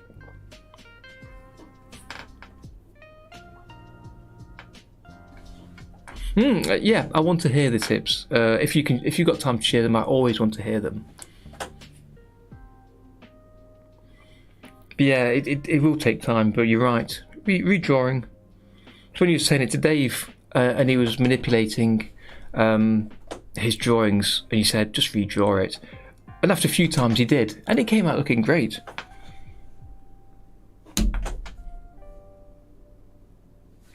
He does a little wave at the top there, so he jumps up there, his arms go out and then back.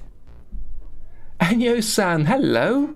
It's going really well, thank you. Welcome back to the stream again. Good to have you with us today. How are you doing?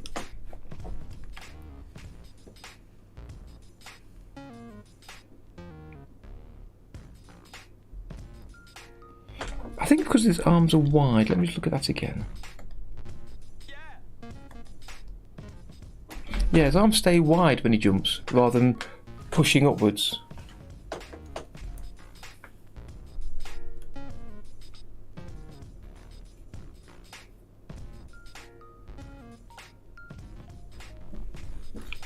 Ajan, hello. Problem when you fill your colour in animation or character, it's not filling. Like if I fill a red colour so my sketch or ink is black, it makes a white line in between.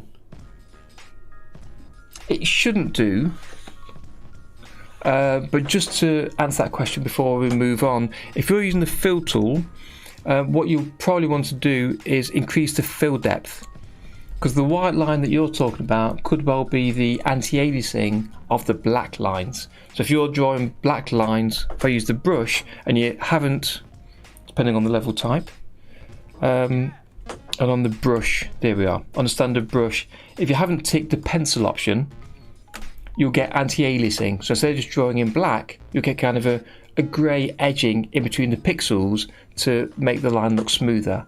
But when you come to fill later, if your fill depth is 0, it won't try and colour over any of those anti-aliased pixels. It'll go up to them, and it might leave kind of a faint line, which might be the white line you're referring to. So I'd say crank up the fill depth, not to the very top. If you go to the very top and fill, it'll push through the black lines very likely. You'll see. Just click undo if you do that. Bring it down a bit, maybe 14 or 13, and then try filling and seeing how it looks. If it still doesn't fill to the edge, then use the paintbrush tool here on the left, and then manually paint over those gaps. But give that a go and see how it works.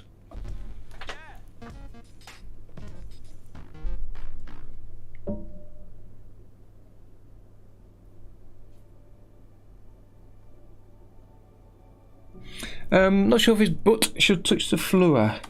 There, I'm guessing you're thinking. So perhaps leave it off the ground, have his knees bending and the body squashing to itself, but off the ground. I guess you're talking. No problem, Alan. Thank you for dropping by.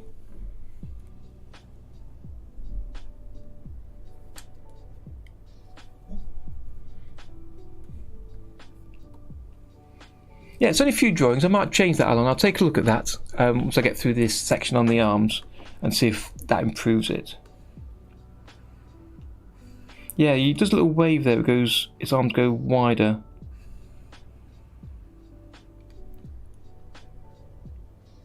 You too, Alan. Thank you. See you again soon.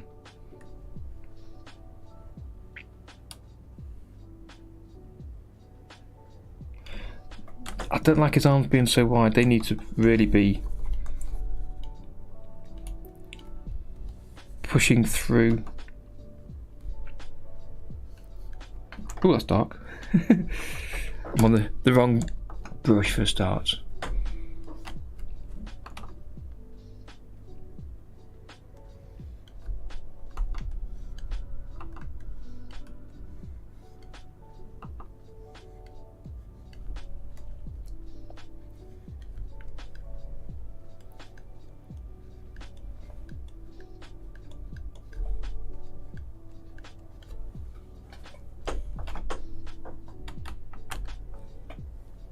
Again, I'll turn on the onion skin so I can be reminded of where they were. It's really got to push them upwards.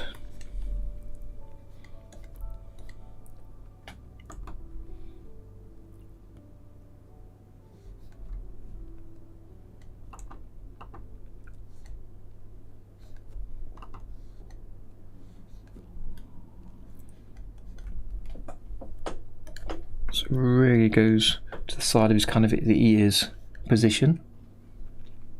Are you working on some animation at the minute, Enyo-san? Doing any drawing? So let's keep these going in the same direction.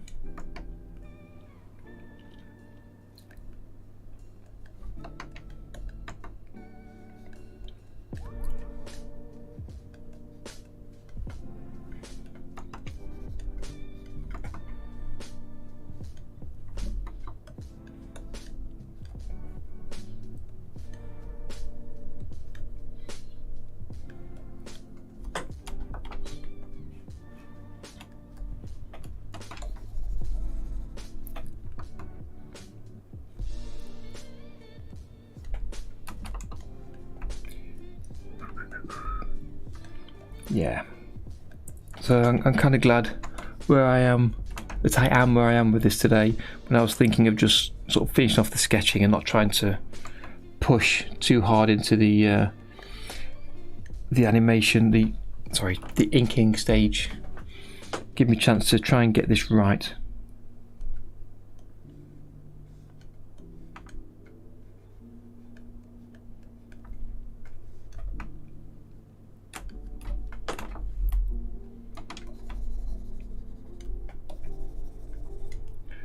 Okay, so it's virtually at the top, so that must be nearly in the same place.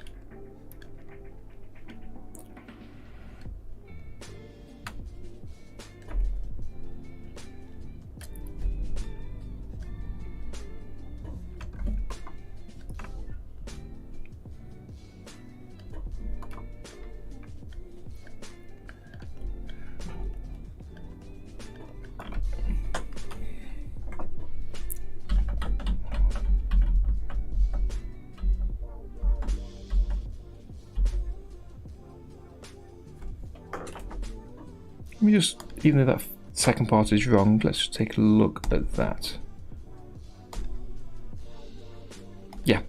arms being straight up. That's much better.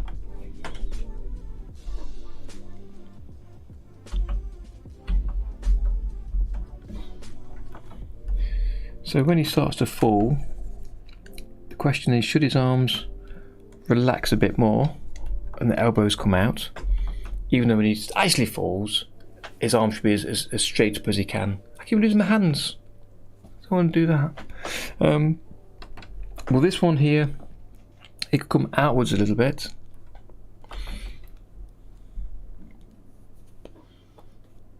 The computer's working really well, Ajahn. It's going really well, apart from I need to sort out OpenToonz, because I'm using Tahoma 2D today, as you can probably see. It's a nightly from last week, so a couple of obvious changes are the colour highlights for the room and some of the buttons. It's got its Tahoma purple instead of being a white colour, which is quite a nice little highlight on there for the theme. I like that. But OpenToonz isn't quite working right. I need to get a proper nightly version, get it installed, sort out my virus checker to make sure it ignores the program, because that can get in the way, turn on the graphics options for it, and see if there's anything else I need to change to get that running a bit smoother, because it's not. Yeah, I tried using the plastic tool yesterday and it didn't like it. It wasn't working at all well with it. Just realised my my head's sitting on top of the Darren Tea head in the corner of the screen there. Just noticed that on YouTube. No, I'm not changing my drawing tablet. I'm sticking with this one for quite a while, I think. It's working really well for me. It's got a few problems, a few niggles, but nothing I can't work around. Okay, so it's falling down, so let's bring his hands down as well.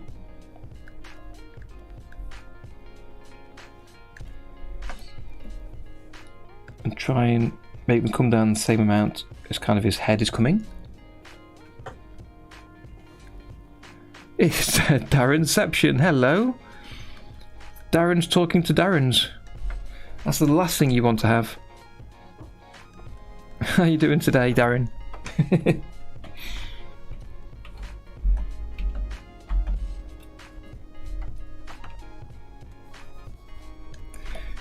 I'm thinking these need to still be in the same place.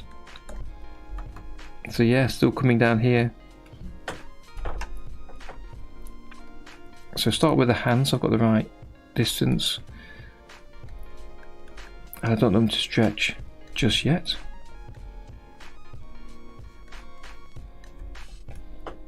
So the hands just over the top of the head there.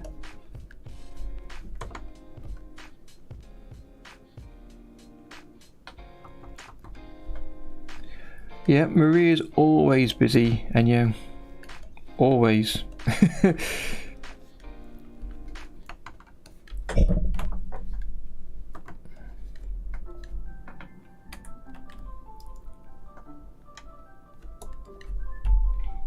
Just see how that flows, I think.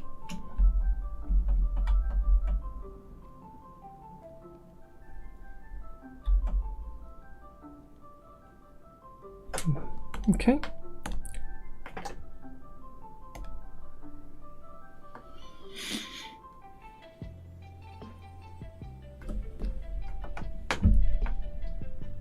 Yeah, the character's changing shape here a little bit. I need to have a tweak of that.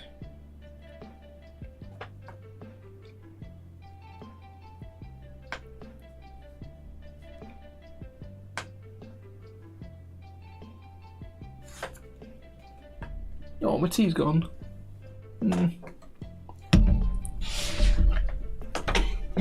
Onto a glass of water next.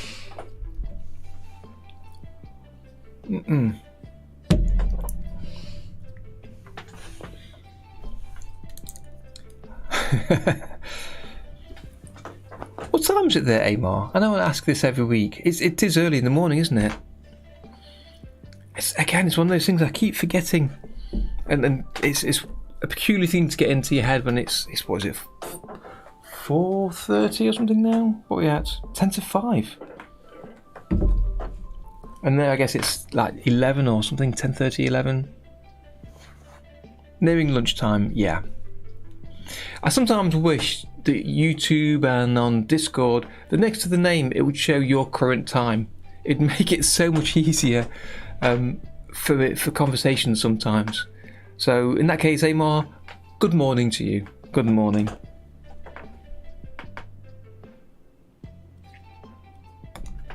Right, so instead of falling at the same pace,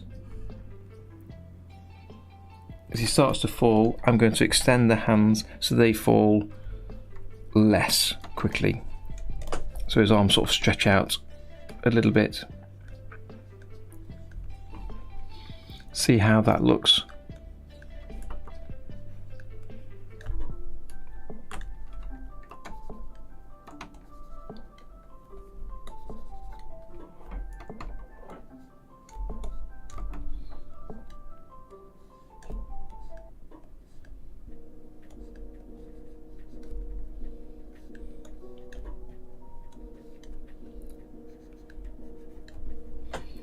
Just to see where we are.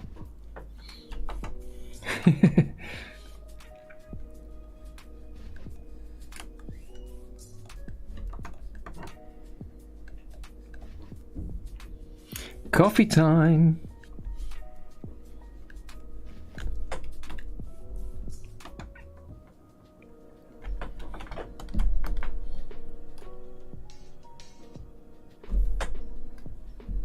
Get the full screen so I can get a better feel for it.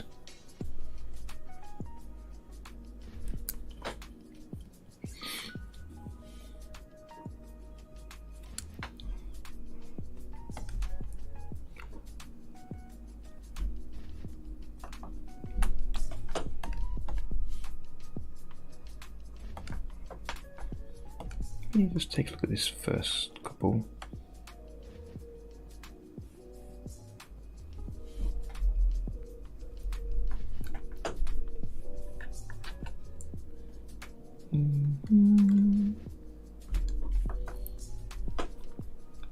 So you're sticking with Blender for a while then, Jer? I know when I joined your stream the other day, you was working on Blender and Tahoma, recreating the same shot to try and work out how you might recreate it, but to get the same effect. Are you still doing that, or just Blender at the minute? Where are you?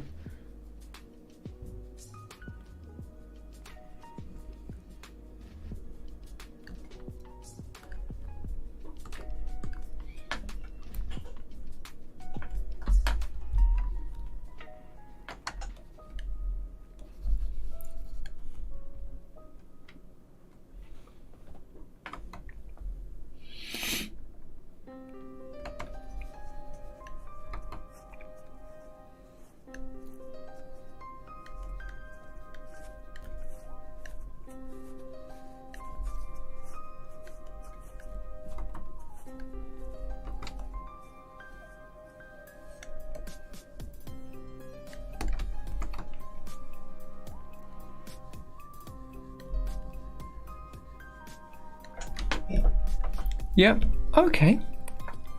I must say, you're very brave. Blender looks like a lot to learn.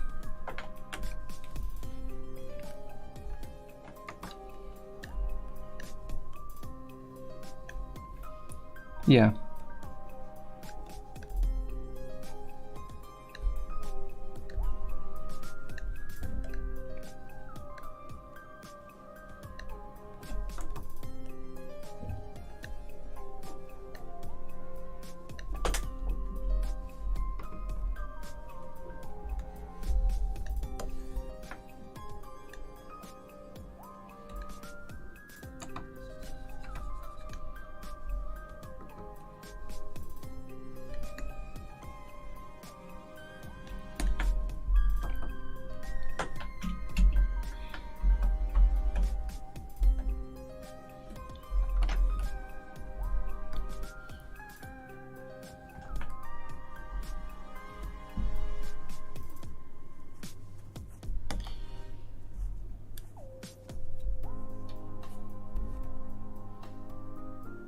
True, Amar, true.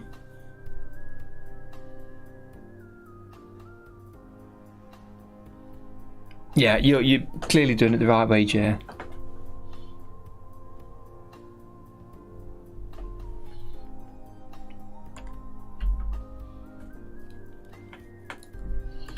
So let's draw this mouth changing here as well.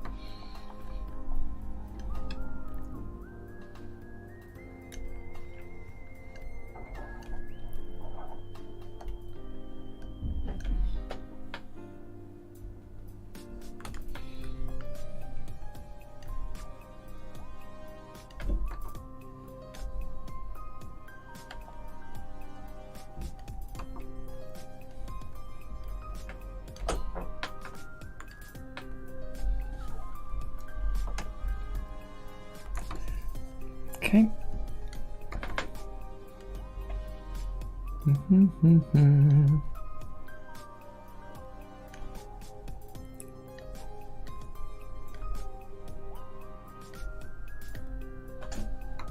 fact, let's make this slightly smaller. Good for the one coming up. Let's start to open it here. So I'm going to trace over this. Have the mouth just starting to open. He's having fun, is what I'm after.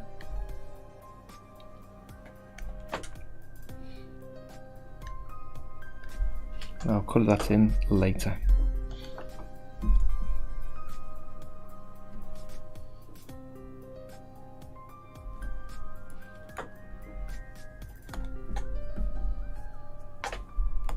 Hang on.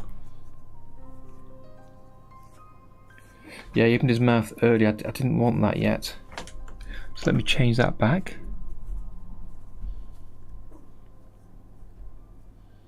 Suhas, that's annoying when that happens. Well, I'm glad it's fixed now, I guess, or you're on somebody else's computer. Glad you're back with us.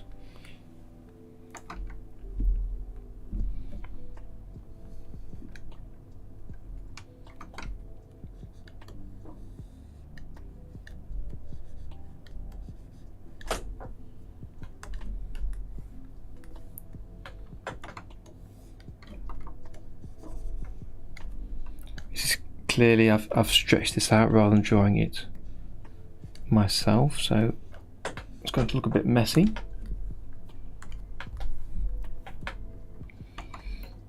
As he jumps up, I don't want his mouth opening yet, so let's just tidy that up a little bit.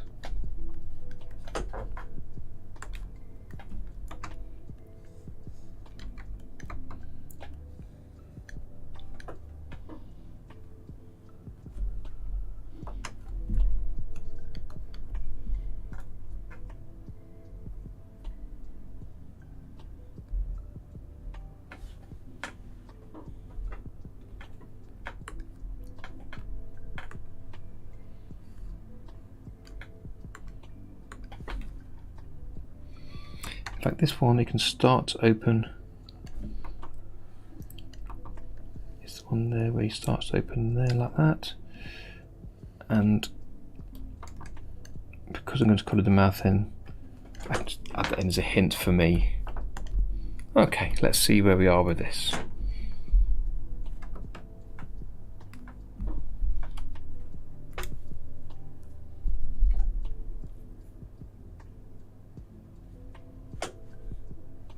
Oh, do you, Maria? Learning Blender, another Blender aficionado.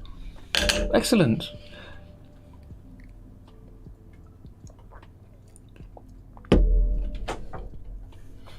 Yeah, for me, I don't think I'd want to animate or draw in Blender in itself, apart from using it for the 3D features. So I think for backgrounds it could be really useful, or if you want to animate in front of a 3D movement it could be useful. But I'm just more of a fan of 2D animation, and I kind of rather stick with that personally, with a bit of parallax thrown in. But yeah, doing the 3D thing, I'm not so sure for myself. It's I'm quite happy where I am, so that suits me. But I keep hearing a lot of things about Blender. I keep seeing good things made with Blender, so it's in my periphery. It is.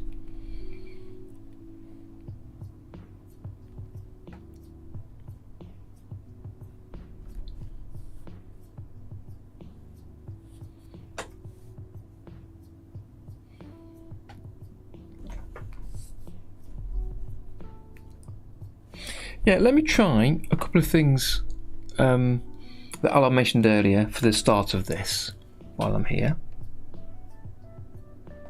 I'm sure you will, Maria. Absolutely sure you will. Yeah.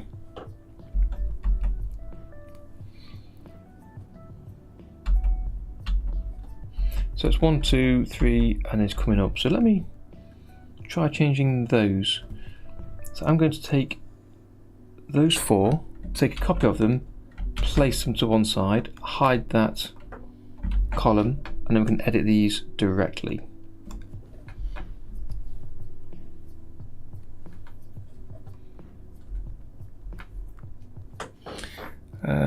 Try the selection tool, and let's just delete it and start again.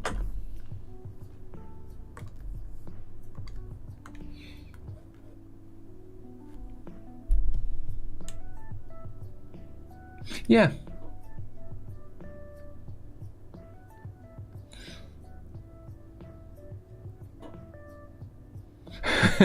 Exactly, Tom. That's me too. Be the deaf monkey, not listening.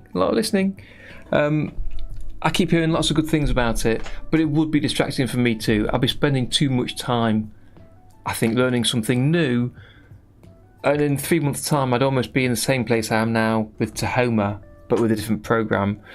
But the 3D side of things always, yeah, it makes me wonder. It's interesting.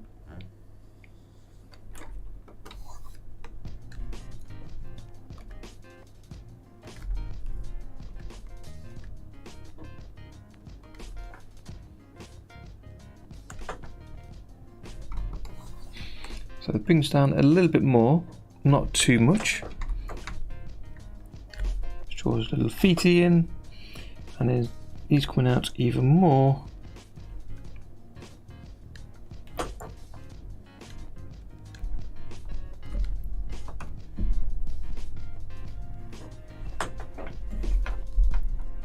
Thank you, Julian Zen. Thank you for visiting. Feel free to drop by anytime. I'll be here for the next hour or so today, and back every Sunday.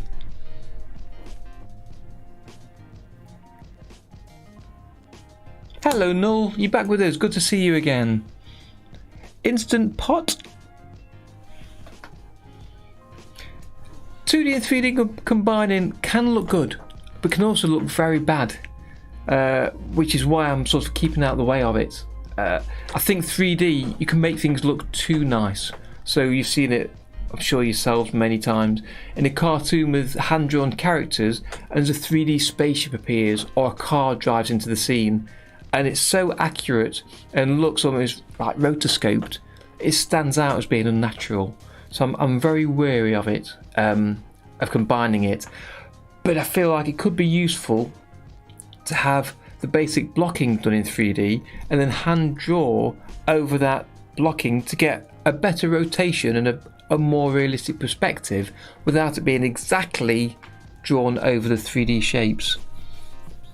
What do you think, Amar, about 2D and 3D combining?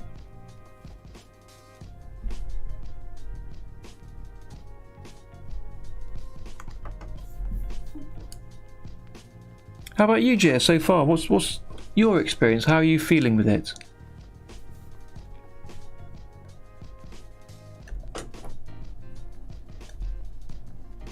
Because the first thing I saw you doing had some parallax, so he's kind of using the 3D in that way.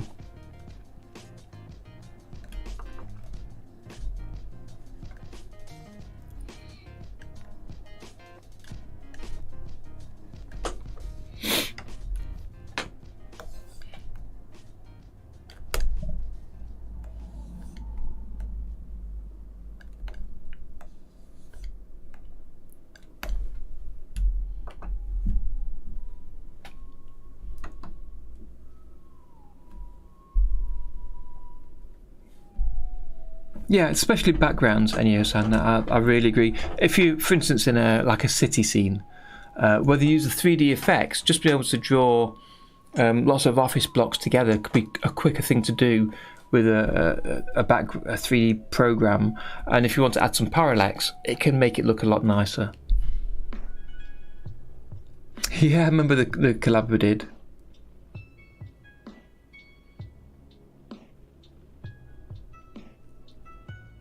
Yeah, using a toon shader, exactly. This is something that Sodapop has been talking about for a while, trying to get into OpenToonz into Homer.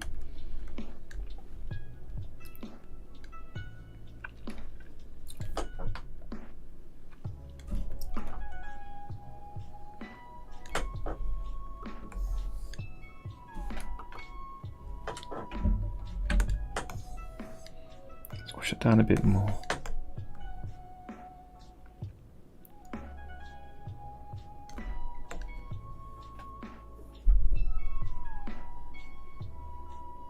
Yeah, exactly, Noel, to help with composition.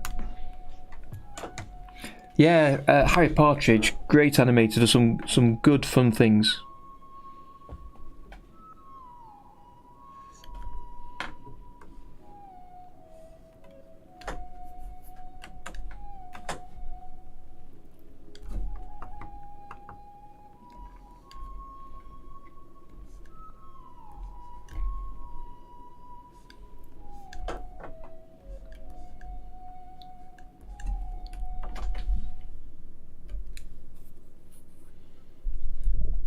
Yeah, I mean, you can render 3D on 2s as well anymore, of course, and it gives it a more cartoony feel, as they did for the Spider-Man Into the Spider-Verse cartoon, of course.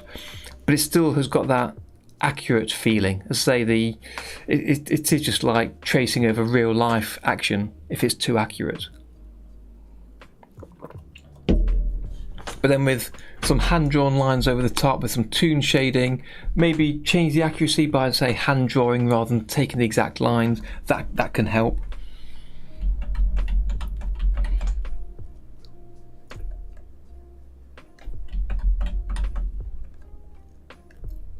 But it's certainly got its place.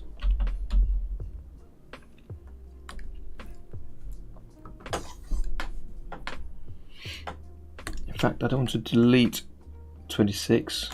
I want to insert a blank one here. Just remove 26 from there. There we are. That's what I wanted to do.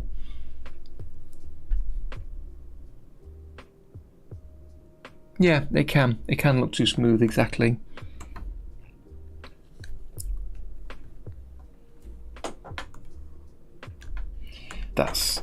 I'm going to be naughty and use this selection tool, as we talked about earlier.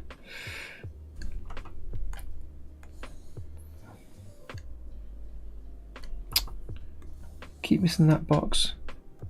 Here we go.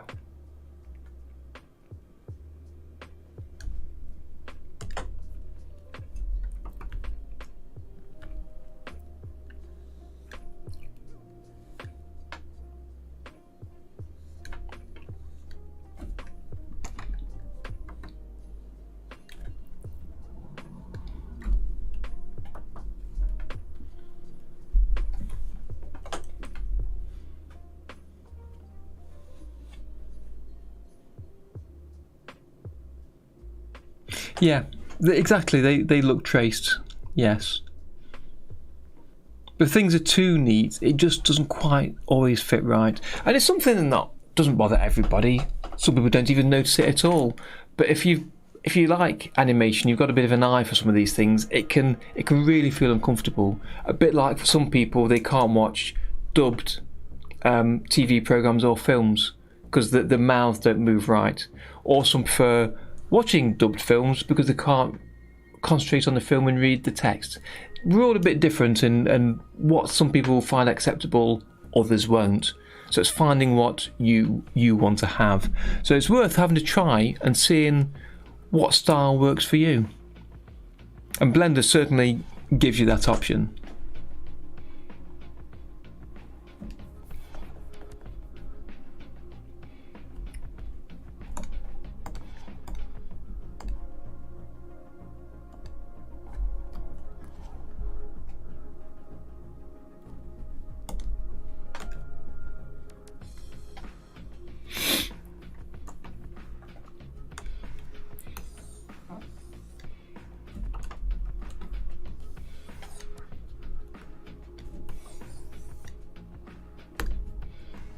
Let's just try make this a little wider as well.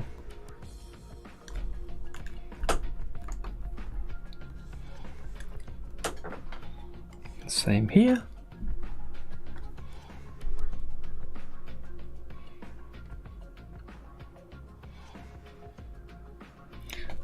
Olaf Storm. His name sounds familiar. Let me take a quick look now to remind myself. I might be thinking of somebody else. I'm guessing it's not the snowman you're referring to.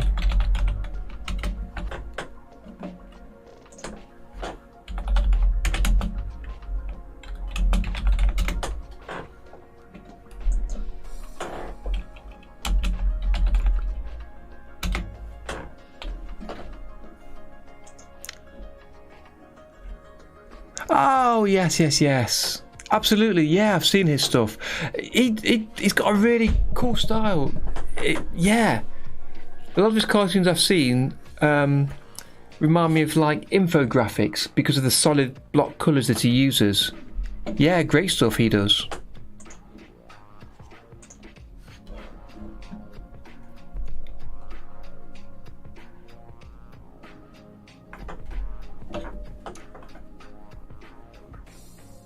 Yes, he had one about it was a river running through and having rocks in place as well, and showing the water moving around that and how it looked. That was really good. Yeah.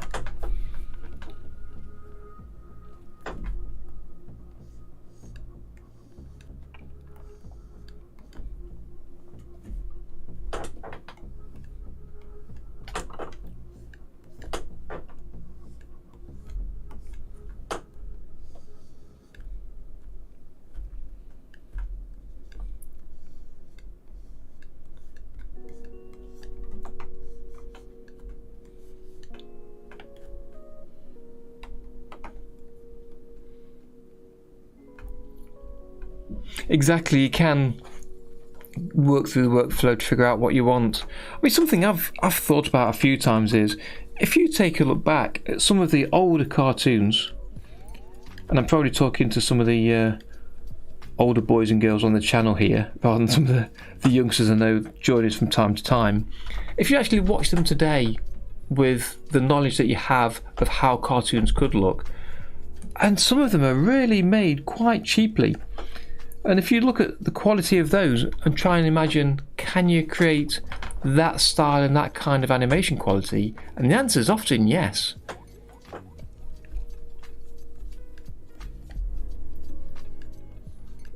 Like the Scooby-Doo repetitive run cycles, the repetitive backgrounds they have when they're running down a corridor with 30 doors all looking almost the same.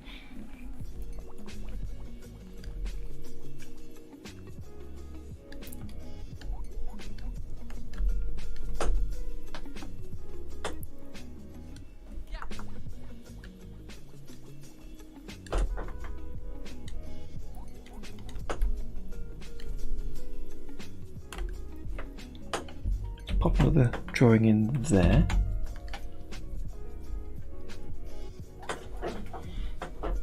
Animation overload, hello. Sorry I missed your message there.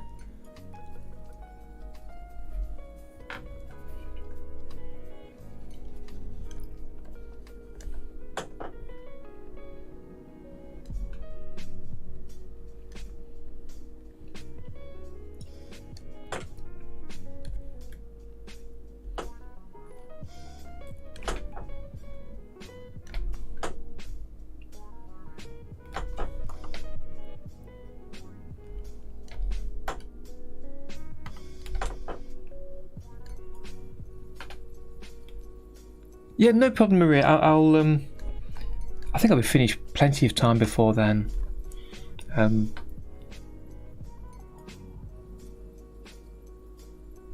Yeah, no problem.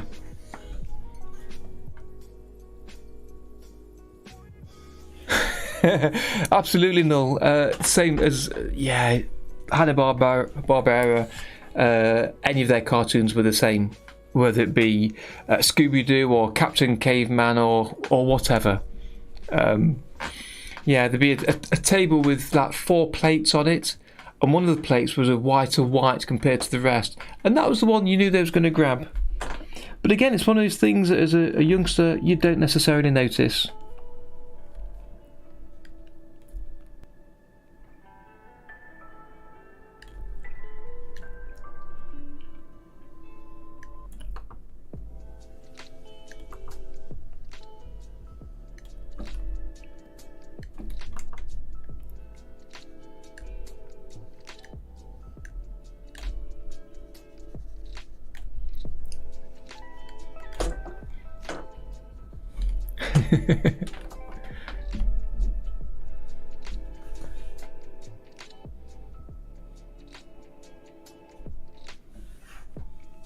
$12.17. Okay, yeah, no problem at all.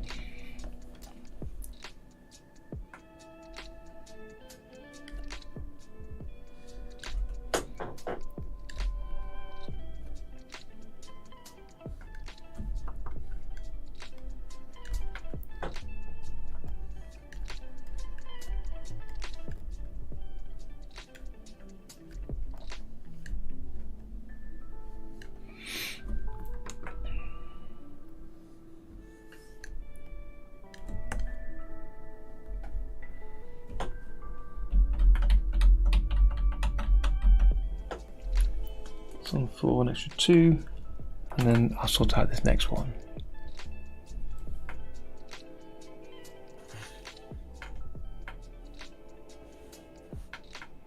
I think you're right, Amar.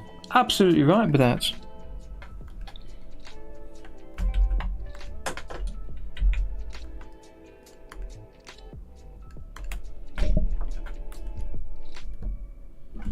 As I say, I suspect you could even create your own set of cartoons now in that style to tell your own stories, and I think they do really well. I mean, there's plenty of cartoons today that are done in a cheaper style, so yeah, I think they would.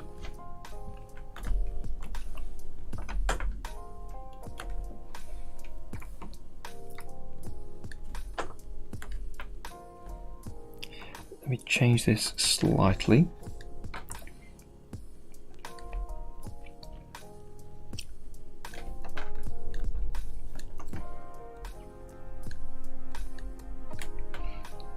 To come more out here.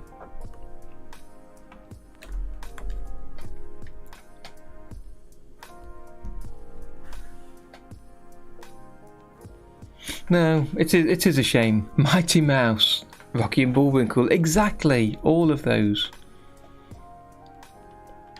10:49, no problem, Suhas. Great for having you with us today. Thanks for dropping by. Catch you next time.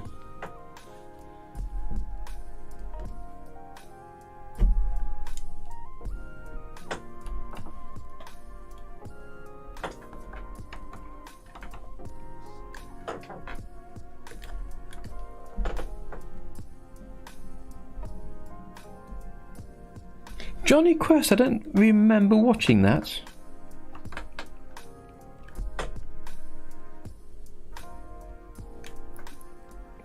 Starting to get wider there. I want to make sure I do that.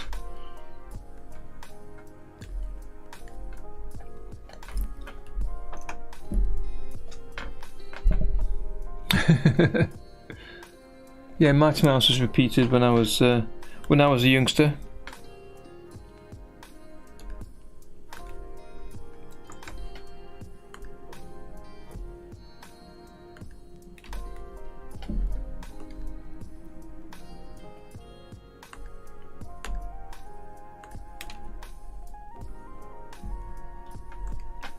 Let me have a yeah, let me add a new one in here. Remove that and put the new one in the position that I had the previous drawing in. Let's see. I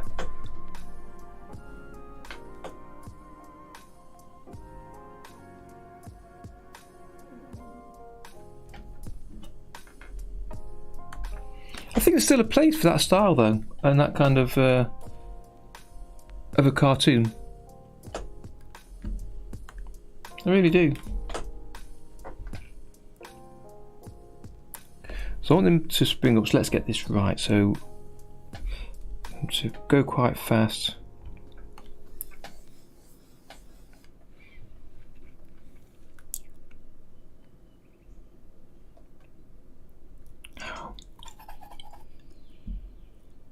Oh, of course, Tom and Jerry, Woody Woodpecker.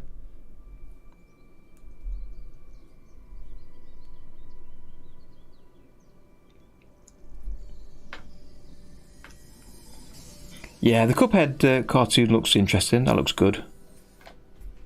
We put in this spacing here.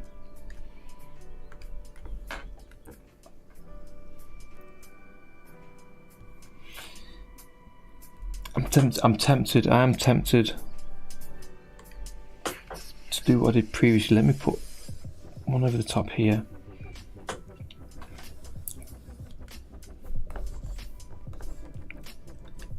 Literally blocks in with a few simple shapes. Zoom out and let's just loop play that and have a look.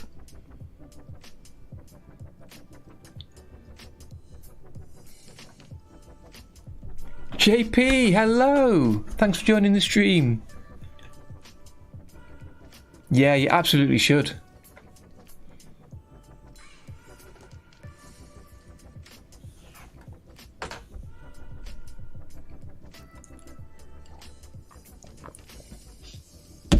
Oh, I love Tom and Jerry. Always felt bad for Tom though. It's one of those things in the cartoons when you're younger that it's like Roadrunner and Wile E. Coyote.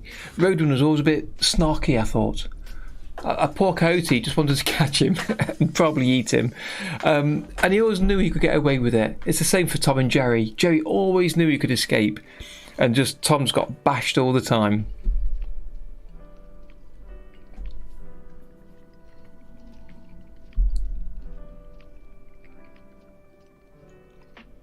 Also, it was the violence. Yeah, Jerry was always... he was just always bad. Poor Tom. I did feel bad.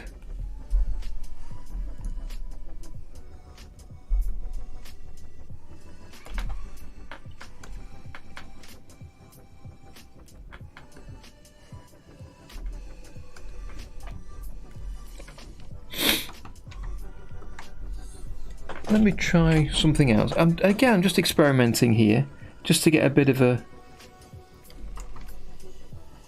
feel for the movement I'm putting on.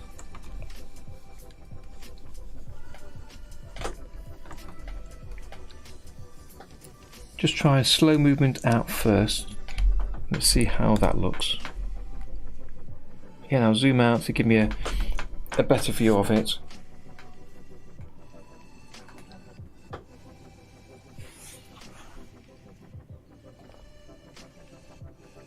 Grandpa with a banjo. I don't remember seeing a grandpa with a banjo. Is that in Tom and Jerry?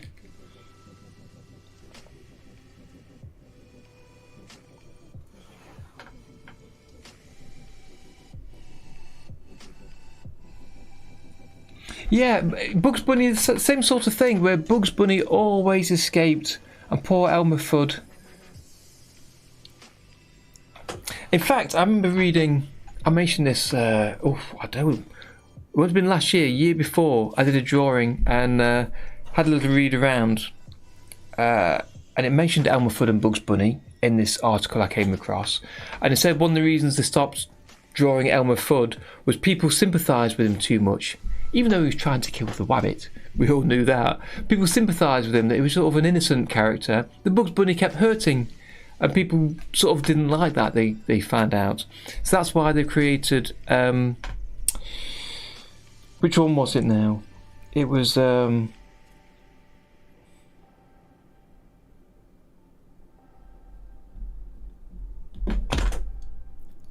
is it the cowboy with the tash? What's his name?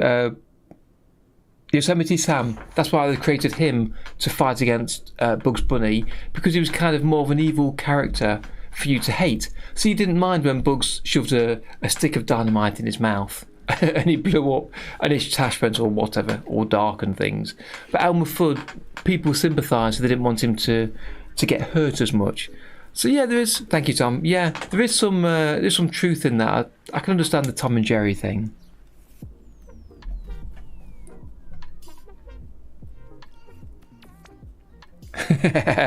Walt Park's World.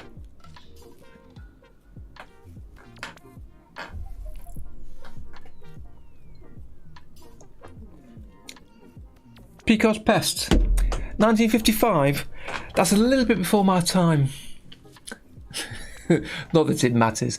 Plenty of cartoons that I watched growing up were just repeats from decades before.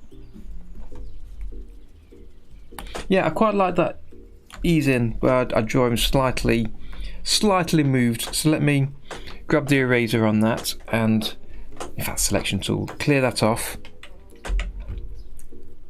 And then let's draw him a little bit neater to where he should be.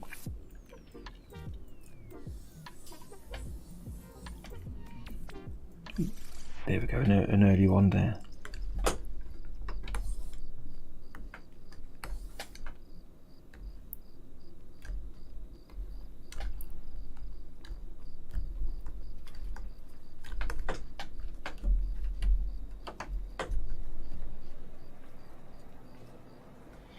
Yeah.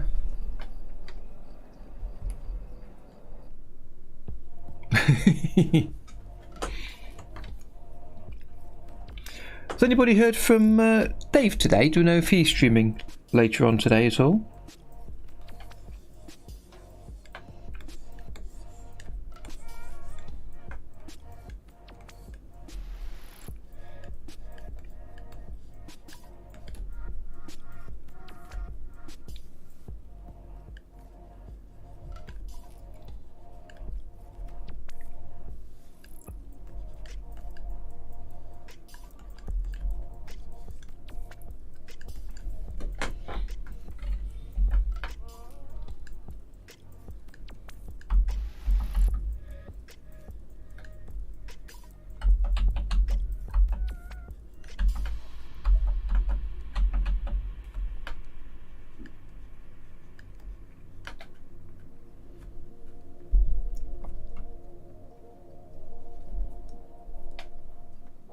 Yeah, I remember seeing an older Elmer Fudd. He was really peculiar. I've never seen Pinocchio. I've never seen it. I watched accidentally because I was at somebody's house. They'd got a DVD of Dumbo for Christmas, Disney's Dumbo. Watched that for the first time. That was a really short film. I couldn't believe how short it was. It was okay, but I wasn't a big fan, to be honest, of that. But Pinocchio, no, not seen that yet.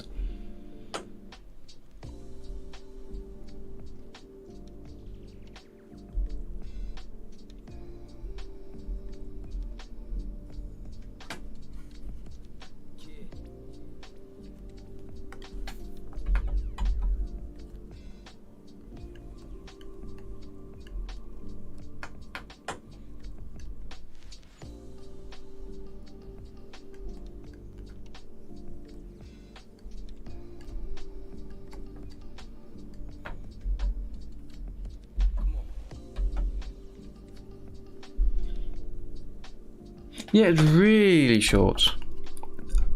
Was that the animator strike where they wanted fair pay? Yeah, I remember seeing some clips of that. Yeah.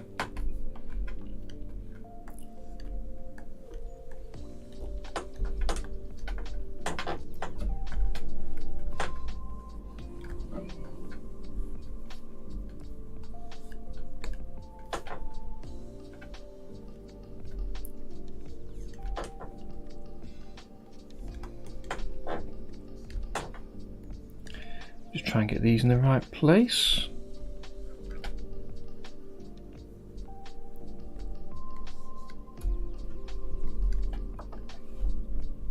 Yeah, and credits, that's right, yeah. Yeah, they had a strange attitude back then. I remember seeing quite a few things about them.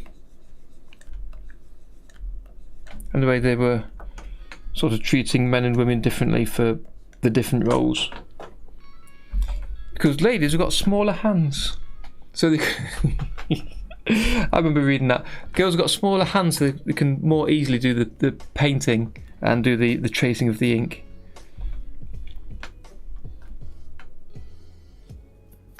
I've not, Adrian, no, I've not used Blender at all. I installed it once on my old computer, but I've not used it.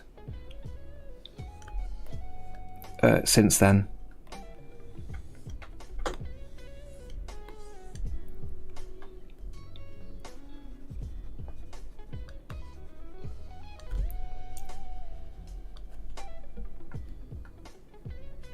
No problem, Enyo-san. Thanks for dropping by. Have a great rest of your day.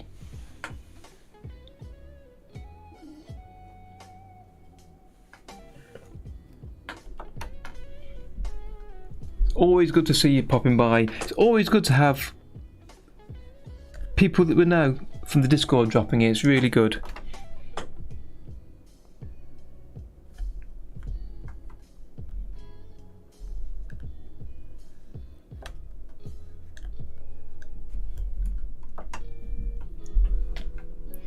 Yeah, it was a long time ago, Tom, wasn't it? So, be lots of reasons behind some of these things, but it's just a different world.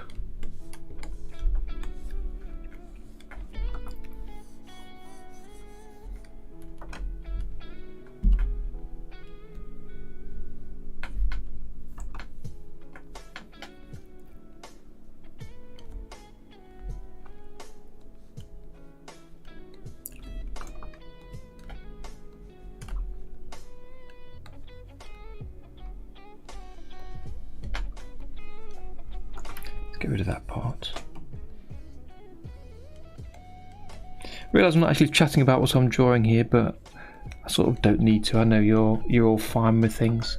But obviously, anybody, if you've got any questions about what I'm doing or anything about the program, do drop them in. And I'll do my best to answer. And if I can't, I'm sure someone in the chat will be able to.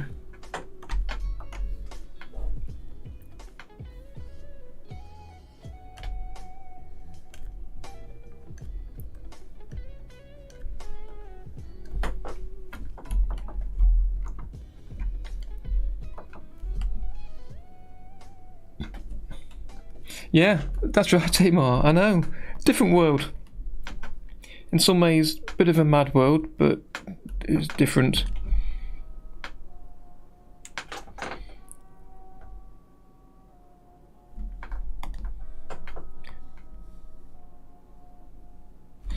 Yeah, I thought I'd not done the arms in there. Yeah.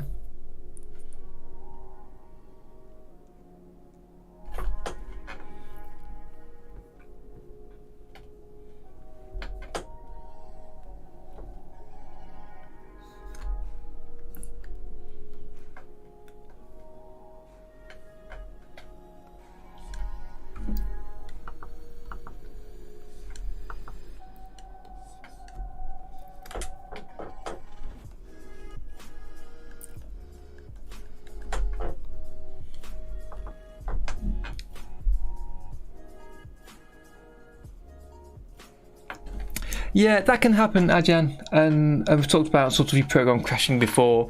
It just is down to the powerfulness of your computer, how powerful it is. But if you are using Tahoma, depending on what your reference is, if you need it for the colour or for multiple frames if it's a video, then you need to add it as a reference, as I'm guessing you are doing. Just drag it onto the viewer and add it to the timeline. The alternative is to use the colour model window, or actually rather than colour model, because that brings in the actual colours, is to open a viewer, and from the viewer or flipbook, again these windows mixed up, my mistake, open the flipbook, and then that's on my second screen, bring that down, here we are, and then in here you can right click and load an image into the flipbook, so you can load a single image one at a time into here if you want to. So have I got anything in here I can load? Is this yeah, this is B. So I can load a level I've drawn in another scene, or a PNG image that you have, or what have you, and that'll load into the flipbook for you to take a look at. That's one way. Another thing with Tahoma, and I've not used it for a while, so let's see if I can find it, is that you can make the actual program less visible.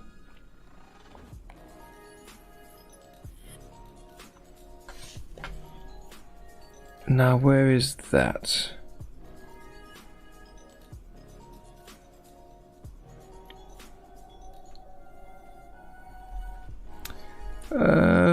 One of these, I've not used this for a long time.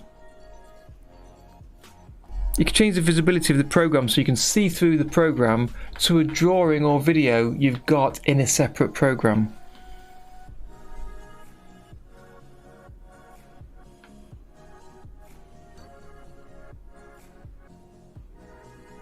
If anybody else can remember where that is, please do tell me.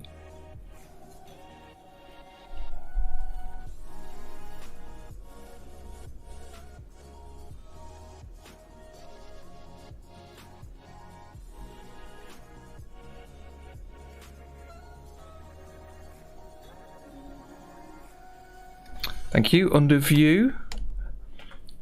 Which one is it? Is it the toggle transparency? It is! That didn't feel right to me because it's not a toggle. You can change the transparency here. So if I've got a program in the background, like my tablet control, or let's do the backup tool. There we go, my backup tool. If I go back to Tahoma, I can change the transparency of Tahoma so I can see through to the drawing behind, or as I say, if you've got YouTube open, to see that reference, wherever the reference comes from, but then you can still draw to trace over or to use it as a reference side by side. So that could be another alternative way, so you're not adding more heavy requirements into Tahoma.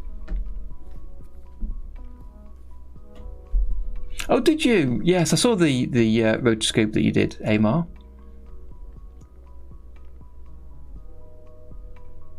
Yeah, you've got to look back with a different set of eyes, AO. I agree with you.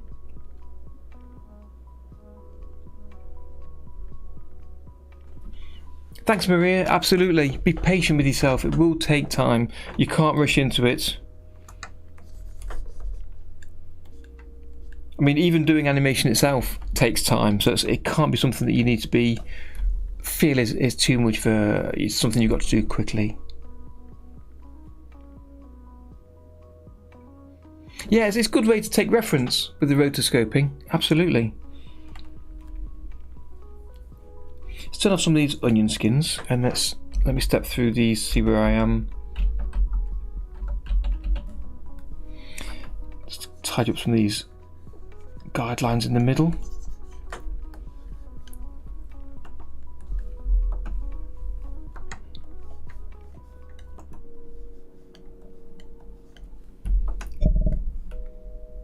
And hit loop play. Let's see what we've got. I'll have a little drink for a second.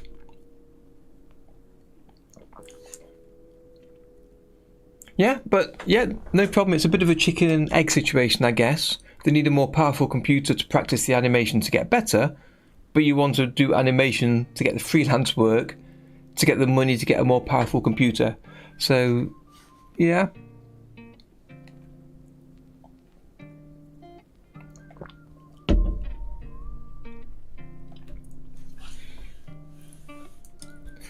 Kind of true. If people are bad, they are bad. Absolutely right. But sometimes people do what they see around them.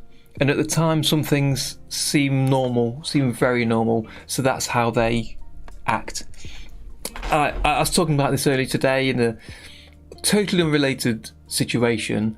But I was saying to Mrs. T that I wouldn't be surprised that within the next 5 years or so, they would start to see more and more public places having unisex toilets.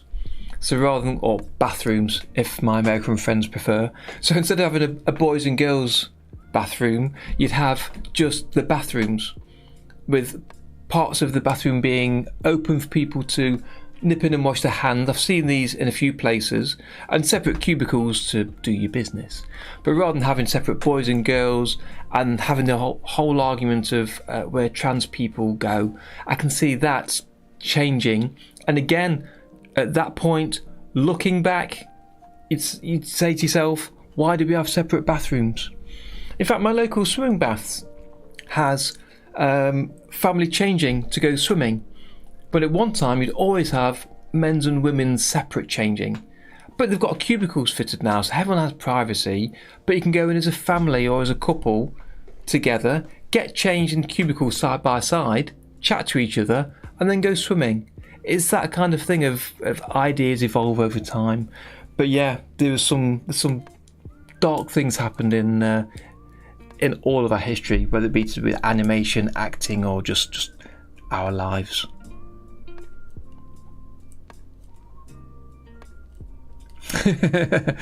Exactly, Tom. Well, sort of. You know what's right and what's wrong, but some things you turn a blind eye to, and there's a lot of things happen in the past that people have turned blind eyes to. Yep, good. That's the way to be. Absolutely the way to be. But 50 years ago, you wouldn't be the person you are today, and nor would I be. So I can't say how I would act at the time. You do know what is right and what's wrong, but again, it's small changes over time. Going back to when I was working, I first started working in the 80s. It was frowned upon a little bit, but it's still quite common to come across a lot of sexism in the workplace. The way men would speak to women, the way men would act with women, and they'd get away with it. The women assumed it was normal, allowed it to happen. Things were turning then, it seemed, but there was a lot of older chaps still continued in that way. It takes time for things to change. But anyway, that's enough of my social commentary. Not really my kind of thing for the channel, but yeah, you look back in the history of animation or any kind of art, and you come across darker periods where things weren't right for people. No problem, Adjan. Great to have you here again. Hopefully see you again next week. 11:13. What time is it here? Ooh, 5:45. I said that's going to be a shorter stream. At the minute, it's not looking that way. We're heading towards 3 hours. Let's see what we've got here.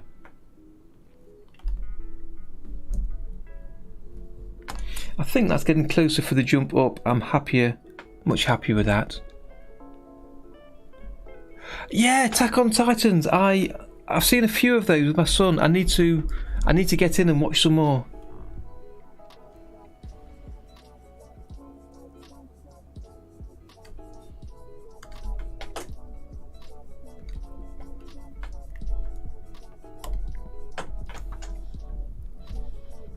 Let me just jump through these few.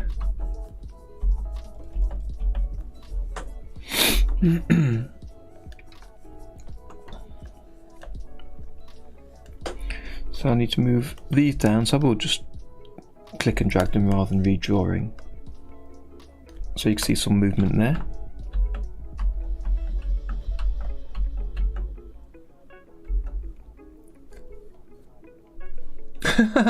Nice. Yeah, I need to get back in and watch that. There's a few series that we've started to watch, and I need to get back in and. Excellent, Adjan. Great. See you then. Bye for now. Yeah, I want to watch that. I want to rewatch One Punch Man. I watched most of that. I don't think I completed it, so I'd like to rewatch that. I keep hearing people talking about that, and I'd like to refresh my memory about it. Possibly Amar, possibly a little bit, yeah. But unfortunately, humans being humans, there's people that's just greedy and selfish and will do the wrong thing. But for the rest of us, as you say, stick to being true to yourself, and that's all you can do. You can only do what you can do for yourself. And again, I'm not preaching to you. You know this. Season 2, okay. Yeah, I need to take more time to watch a few of these things.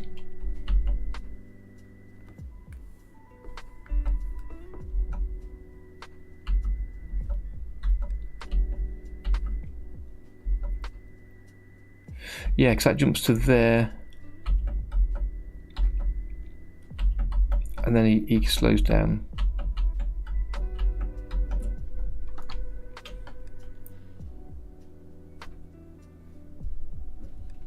I used to love Cheers.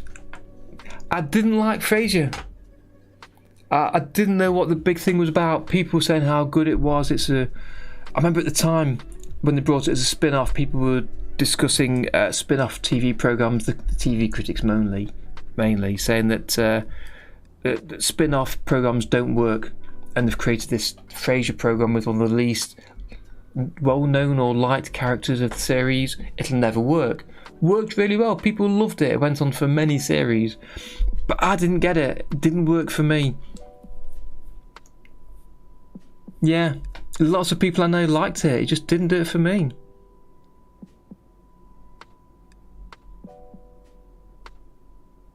He was. It wasn't the fact he was pompous for me. The whole thing just didn't work. Again, for me. For some people it did, but not for me.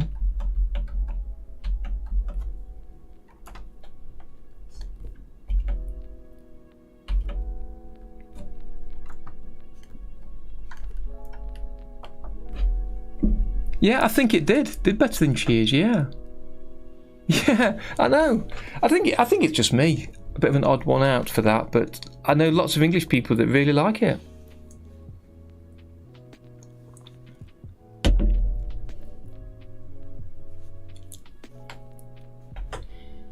Yes, it sort of is straight ahead now. Now, I did the main keys last week and the week before.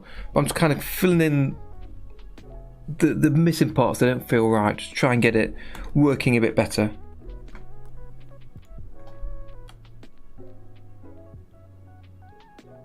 And that's feeling much better now for me.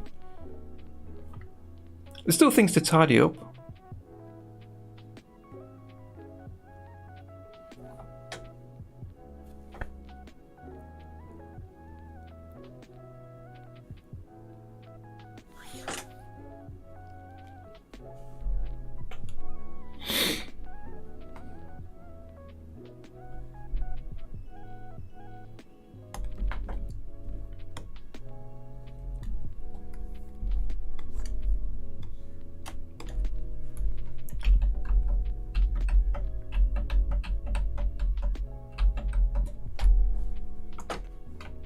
Okay.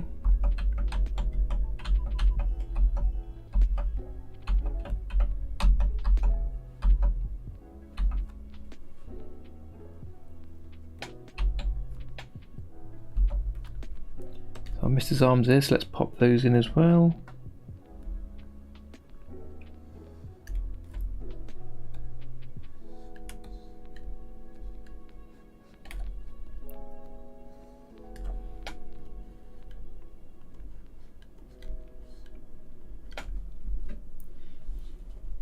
Oh, I love the implicit holds.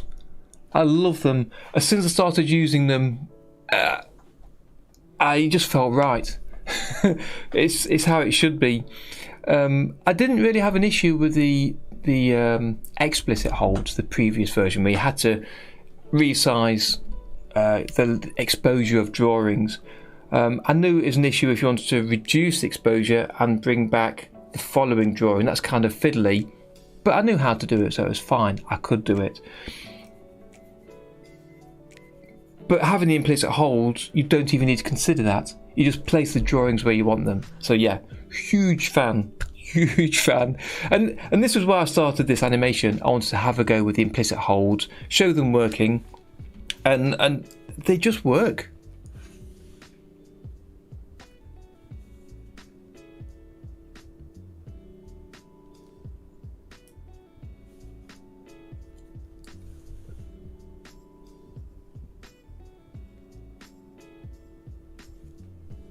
Yeah, I've seen the comments about disabling them, turn them on and off and converting. That sounded a bit weird.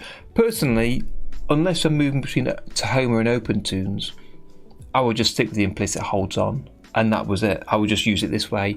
I can't see why I wouldn't, but I need to work with the program some more, as I'm doing now. This is the point of doing this, to get a better feel for that. Yeah, me too. The purple highlights, I mentioned this earlier, is a nice effect. I like the fact he picked that up and added that in. I think that was really good that he did that.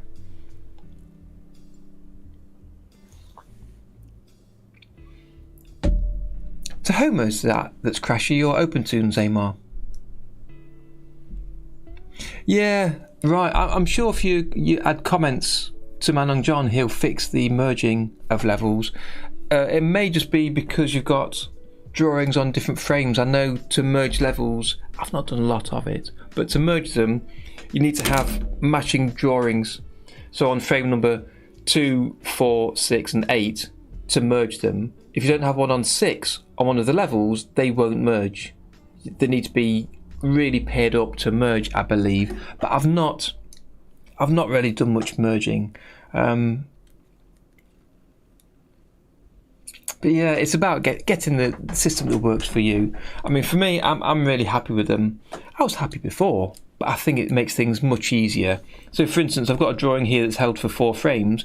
If I wanted to delay that, I can just drag that one drawing to where I like and not extend the drawings before, decrease the drawings after. It's just easier. So there's a few things to work out, I think, like the merge levels, to make it work better, and he seems to be working on them, so hopefully that'll all come through okay.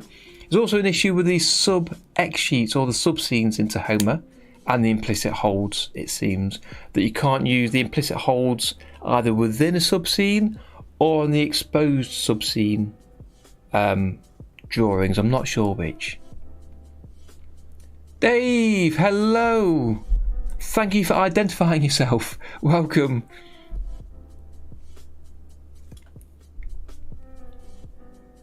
I was talking about you earlier, actually, asking if anyone knew if you was planning to stream today or not.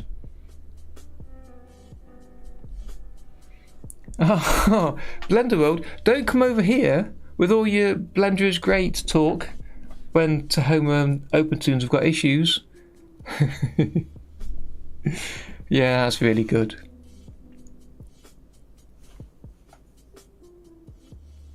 Opening scenes is clunky. Which part is clunky?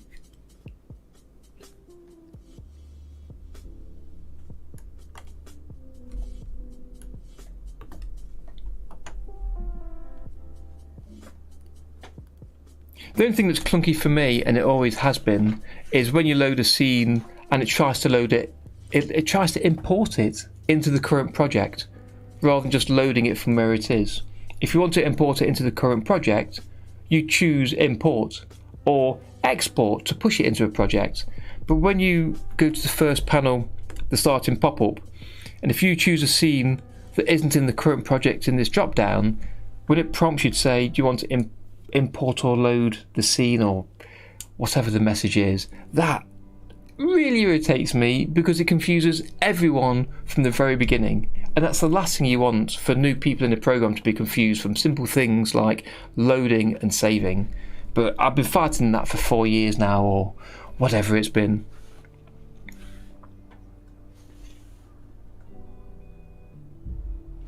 Every time you open a scene, you have to find the project. You shouldn't have to. It depends how you open it. Because normally, as you say, you start from there. It could be a recent scene. It would just load, but you might have to answer that question in OpenToonz of import from the project or load it, what have you. But if you just click open another scene, if you browse to a scene that's already in a project, it just loads. So I'm not sure why you'd have that issue. But scenes are tied to a project. Yes they are. That's just the way it works. And so that's just a little niggle for me that's always bothered me. Okay, so I want to do a couple of things at the bottom here, and then we're just about finished. So let me take a little look at this while we're just finishing off chatting here. A little drink of water, and then we'll finish off on this little project.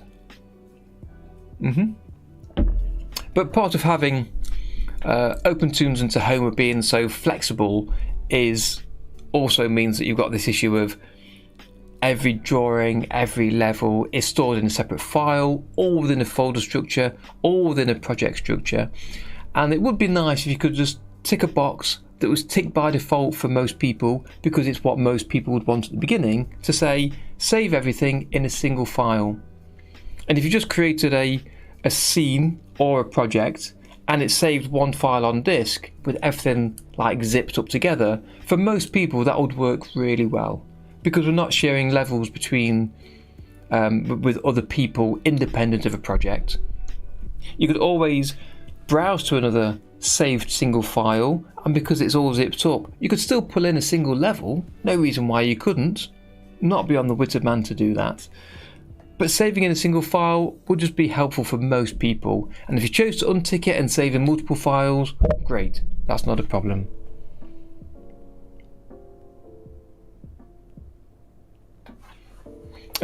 It can get clunky if you don't know what project it is, or if it's a really old project. Well, hopefully you're seeing it within its projects folder, so it ought to load. But I know what you mean. I know what you mean. It is just a bit messy. Mostly for me, I'm okay with it. I'm used to working with code projects built up of multiple actual projects, multiple files, all working together. So the gist of that works fine for me. But for most new users, it's not needed. It really isn't. And again, without banging on about it, my backup tool, that's why this saves. I chose to save it as a zip file, so you've got a single file for the whole project. For copying around, it can be handy to do it that way. I just wish it could be done. I've spoken to Manong John about it, and he's looked at it and considered saving as a zipped up version of the project. I think part of the problem is because you can reference files outside of the project, that wouldn't necessarily get zipped up. So would you want to include them in the zip or not? If you don't, you could lose track of it and you could delete external files and suddenly your project doesn't work. There's a few things to consider. Yeah, it would work better for a team. And if you're doing sharing your code on an external system where you can save it and have look at differences between versions, that's great. Some sort of versioning software. But how many people using OpenToonz are doing that? How many people do we know that do that? There's not many. So again, like Tahoma2D has said at the very start of the stream today, is a simpler view of OpenToonz. You don't need to see everything that's complicated. Why can't we start off with a simpler saving file structure and let people make it complicated later?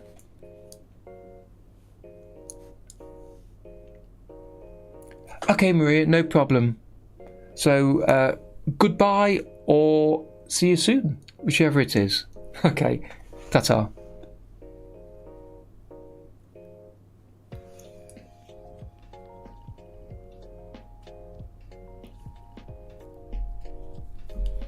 Yeah, I just wish, and I've spoken to Shun about this, I've discussed it on the OpenToonz server with Rodney and other people, and I've brought up some of these points for years now, and I've given up talking about them because Shun is employed by the studios, so he wants to do, and he can only do what the studios want. So if he wanted to make a change, I know JP, you'll know about this, the change to the colour pickers, having different arrows on the sliders, changing the way the buttons are shown.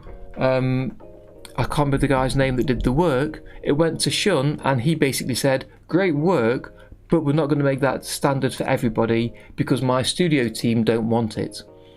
But it's open source software for the general public to use. And if you put it in a setting, surely your team can have their setting being use the old version that doesn't look very nice, that doesn't work very well, but let the new settings that look nice go out to the new users. And if you set up your settings so that when you install the next version, it takes note of your old settings, what's the problem with changing things? Because it doesn't affect you. If you've already installed it and used it, it doesn't affect you. And as a studio, you should have like a default set of settings for everybody. So, rant over. I don't want to go on about that, but it's something that always has bothered me of that's not how you work on open source software for the general public. But I'm not the one that's running it, so I can't really comment that much.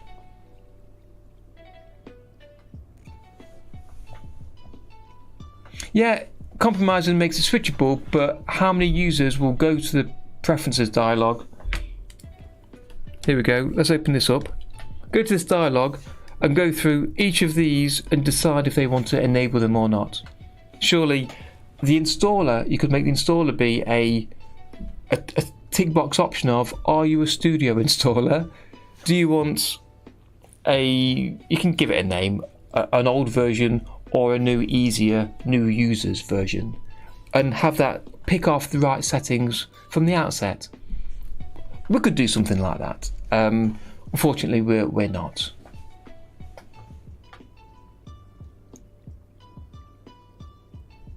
Yep, it could be. Amar, yeah. It's true, you have to dig through all the files to put it back together, but at least you can dig through the files and put it back together. You can look at them. Some of the files are plain text, so you can edit them.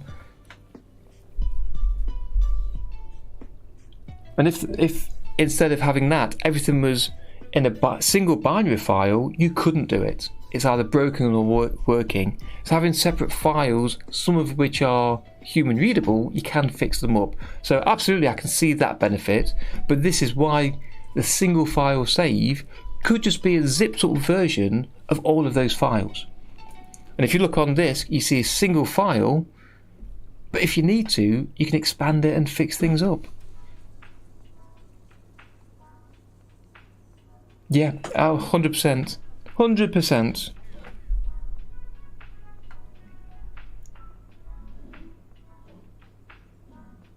Yeah, listen, I'm going to take a short break, I think, stretch my legs, get a fresh glass of water because I'm empty, or even a cup of tea actually. Might make a cup of tea. And I'm going to jump back and we'll finish this off. Perhaps half an hour, 3/4 after the break will do to finish this off. So I'm going to nip away now, so I'll see you back here in about 5 minutes.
And welcome back.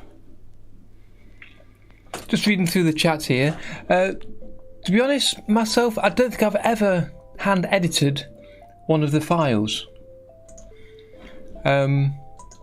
Just for experimentation, I have done for the project file once to change the folders to where you can store your drawings. Apart from that, I've never had to so far, but I've not worked on a larger project really to fall into the same issues that Dave has.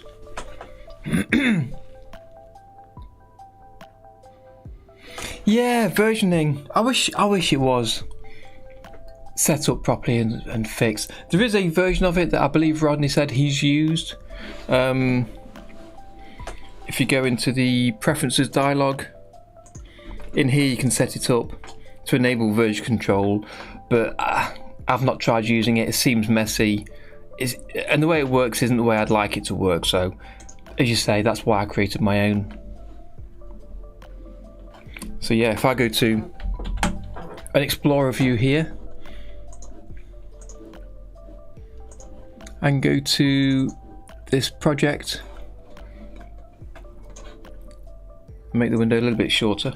It's gigantic. If I go to my backups folder, you can see the versions of each backup I've made, or each backup it's created while I've worked today. So I can go back to an earlier version if I want to. So there's plenty, that works plenty for me.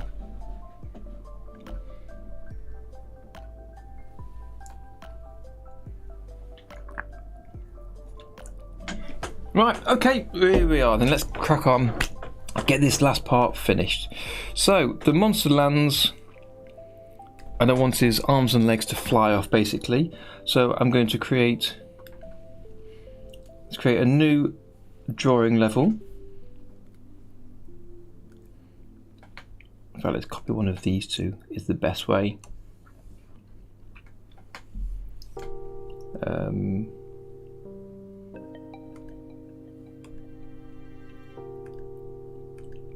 There we are. So press Alt-D here. I can then delete all of the drawings in this column, so I don't need them at all. And the following drawings.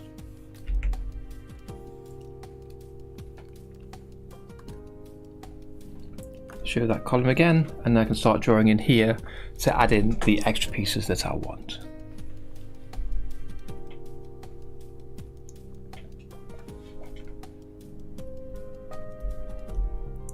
Yeah, it's just useful. I find it really useful, Amor. So yeah, feel free to take a look. I've made a video showing how it works so you can see what it does. It's on Gumroad. It's on there for like a minimum donation of £1, and I'm going to be giving that away. Going to be giving that away with the one of the tiers on the Patreon as well, which is launching very soon. Okay, let's have a look at the previous drawing. Right, so I need the legs and arms just to literally start coming off here. I've obviously added colour. There we go, and bring up the opacity.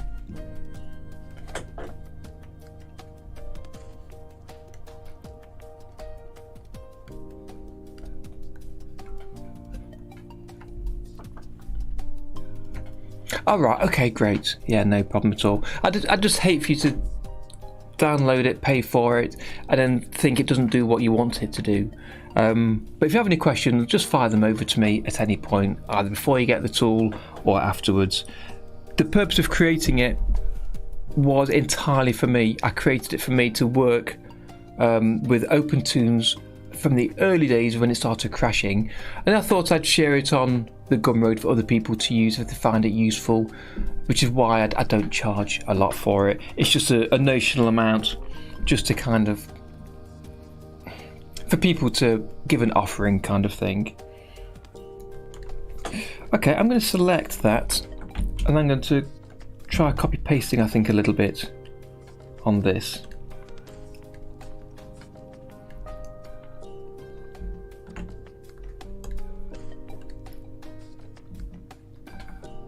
I'll just paste that, create a new drawing. It does, perfect. Again, let's have some onion skin so I can see the movement here.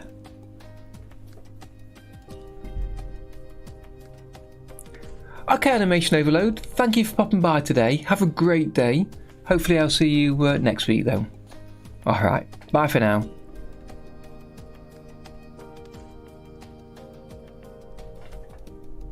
Hopefully, you never know. Never know, JP. I've not got a big issue with the colour picker. That kind of works for me.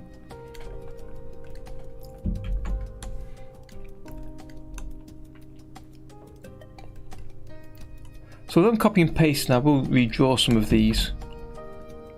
I just want to kind of get a feel for the speed of movement here.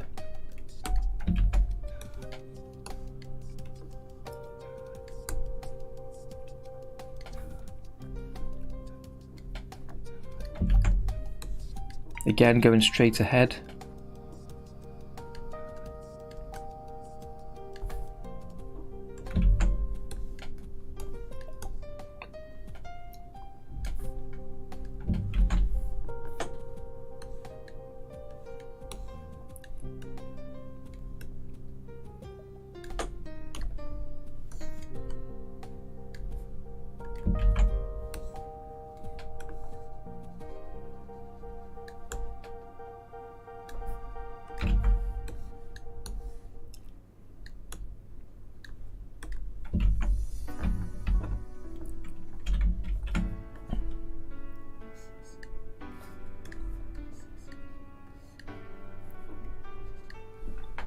Let's just see roughly how that looks.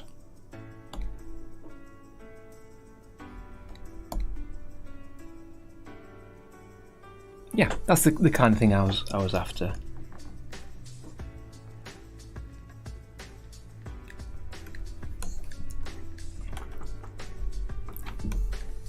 Just make a few adjustments.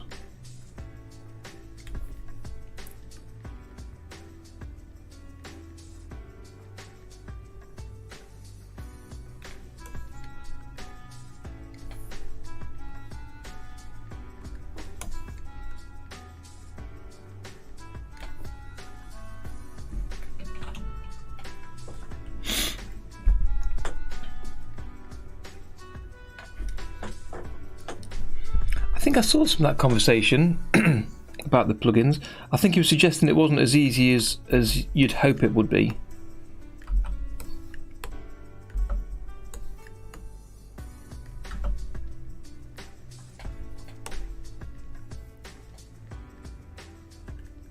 Set a start marker there and I can loop play it.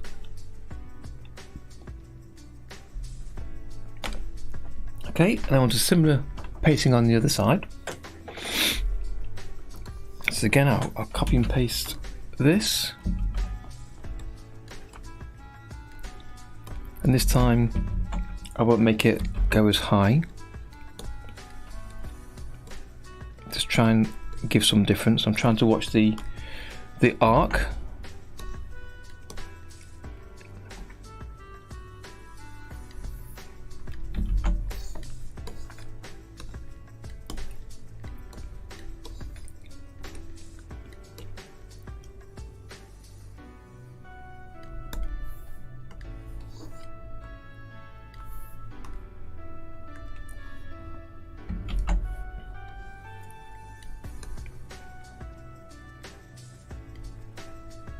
This time if I do copy and paste from there, on the next frame when I paste, it'll appear where it was on that previous frame, so it's closer to where I want it to be, rather than being at the very bottom. So again, I'll press copy there, then when I paste on the next frame, the copied version starts off there. So on this one, we'll draw it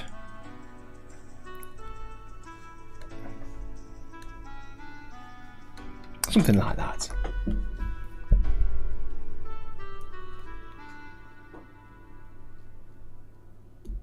Yeah, I remember one of the conversations he suggested about there being licensing issues. Another one who was talking about how difficult it could be to actually implement that kind of plugin. So there's a few things to consider.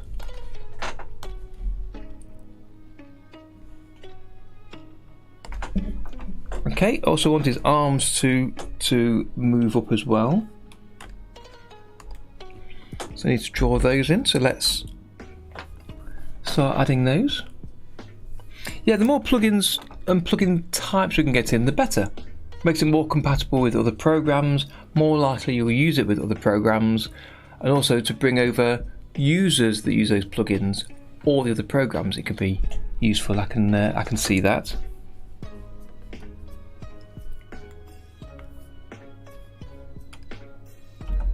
Right, so his arms are coming down here, so I can. Oh, that's gigantic.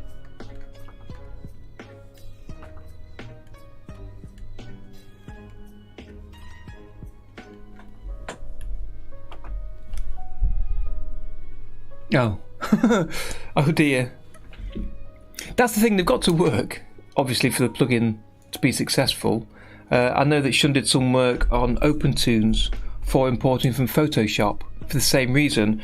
We said we had Photoshop import, but if you actually tried to use it, it didn't work. And I tried using it myself from the Critter export. We could export in Photoshop format, and it didn't work for that most of the time, just for the simple scenes I was working on. But he's added some more fixes for that, so maybe that'll start working as well, I don't know. Again, I'm going to use the selection tool. So do you think you'll be streaming today, Dave?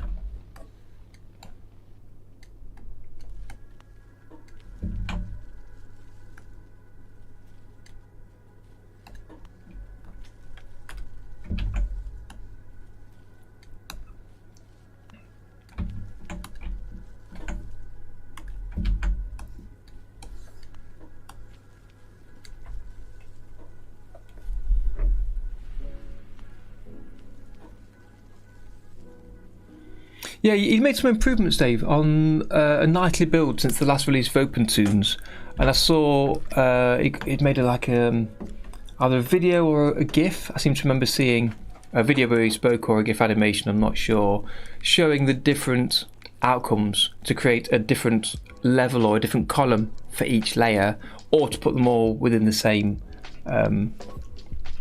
column. So it ought to work better these days. But I'm not the one that's going to make that promise, because I don't know.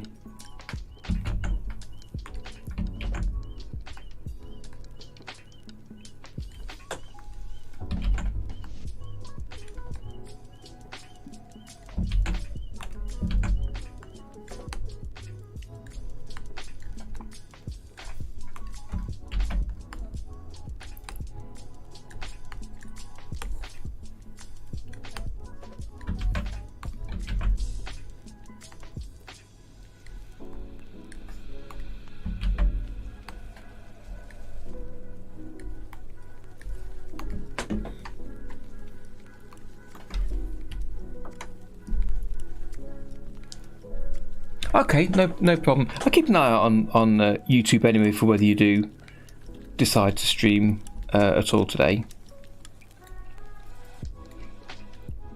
I've not had time to catch the last couple, and they've been a bit Blender focused for me.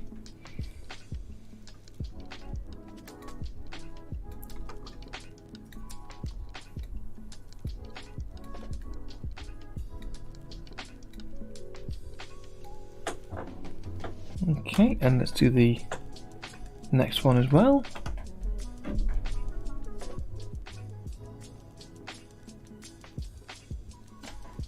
Yeah, I don't know if no doubt there will be certain restrictions to what you can do with the layers for it to work properly, I'm sure.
Bum, bum, bum.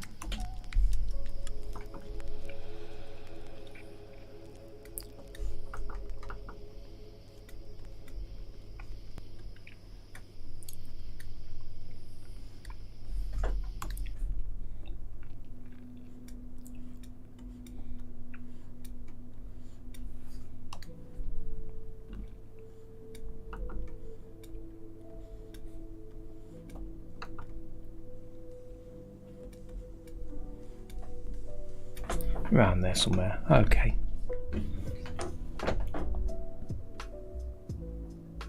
Yeah, Wolf in a Bowls has done some really useful looking tools, hasn't he?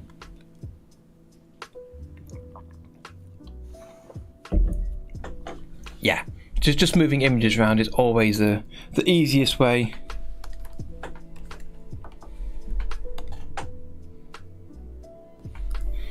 Okay, so let's start this from the very beginning and see where we are.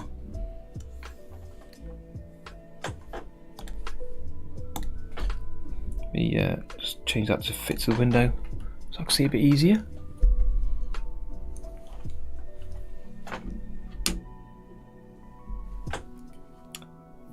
Yes, the arms and legs jumping are a bit stiff there, but this basic positioning is all I wanted to get in place.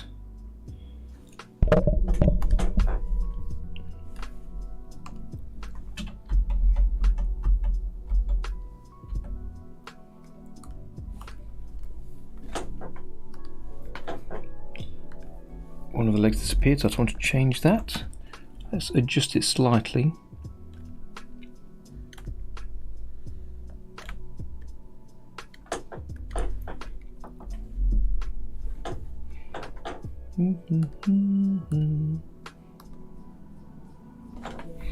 And same again.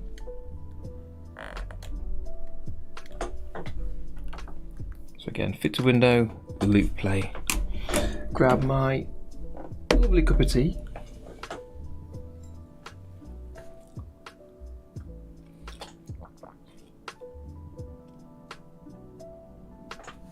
Yep, I did want to look at, see if I could pop a couple of eyeballs in there. I remember I was thinking about.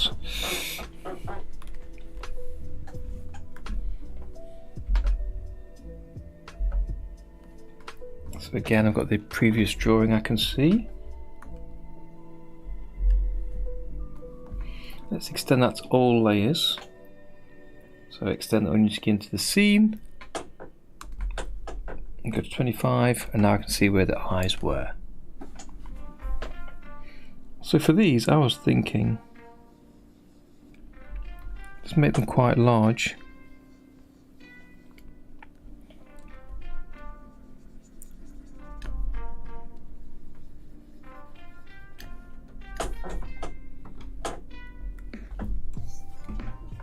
Copy, next frame, then paste, rotate a little bit and move, copy, next frame and paste, rotate a little bit and then move, I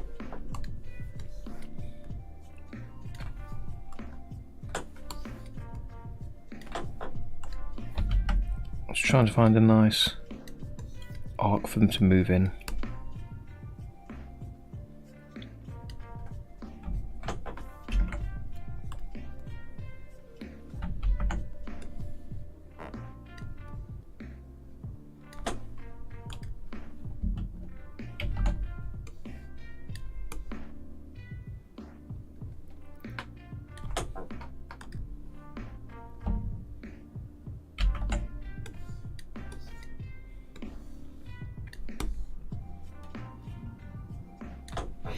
Need to look at the spacing a bit more for this, but let's just get it started, see what it kind of looks like.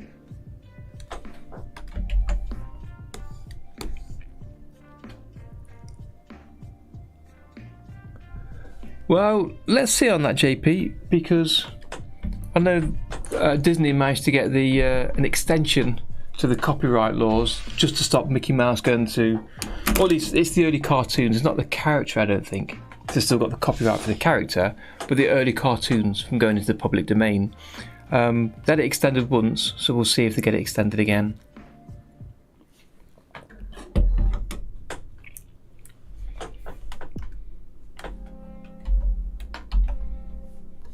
I'm going to move these a bit further to go a bit quicker, I think.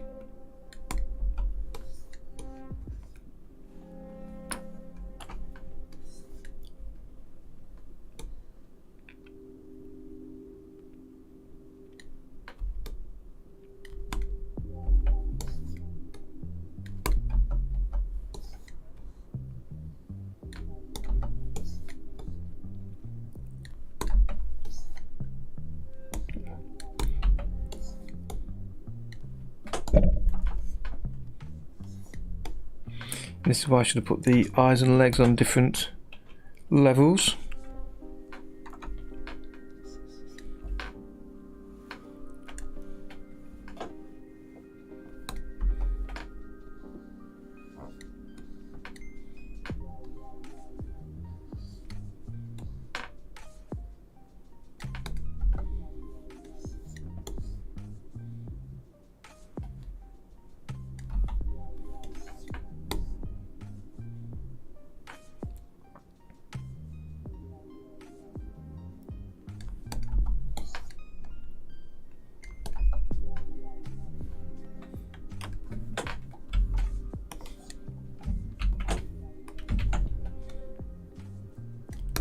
Just try that and see how it looks.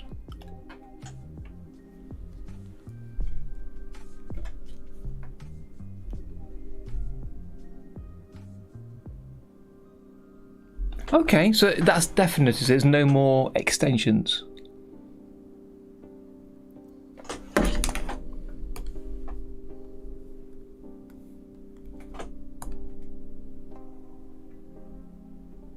Yeah. I think I need to take this column, let's insert a new column, and I'll take these drawings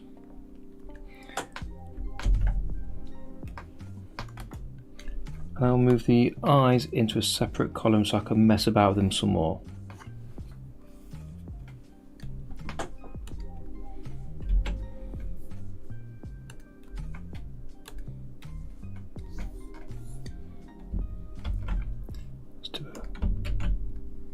Cut and paste. Good.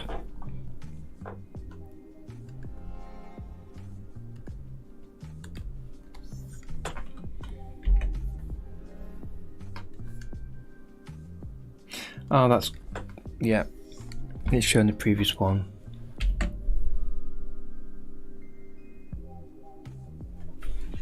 I can't wait to see your version of Mickey Mouse then, when it is public domain.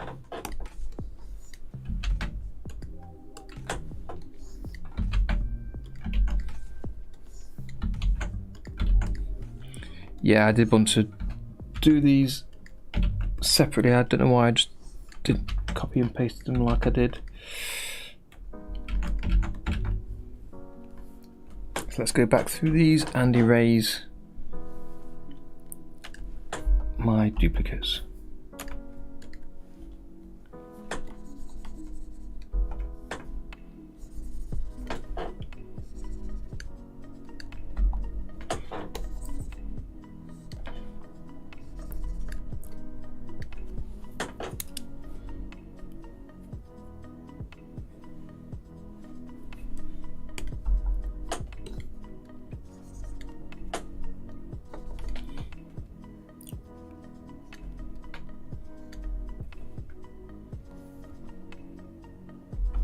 I'll sort that out in a minute.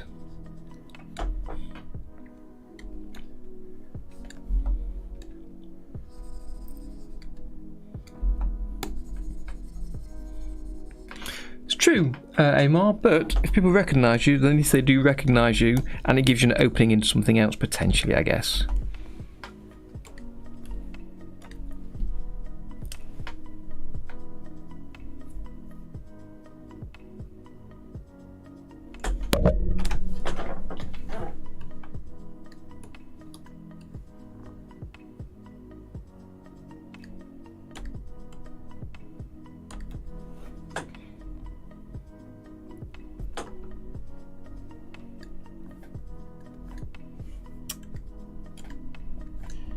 Okay, let's have these onion skins on alternate frames. and see where we're moving to. So that's there, and the next one.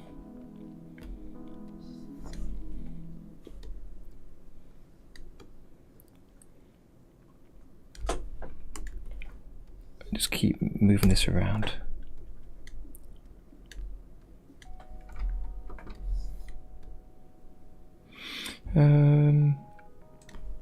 Yeah.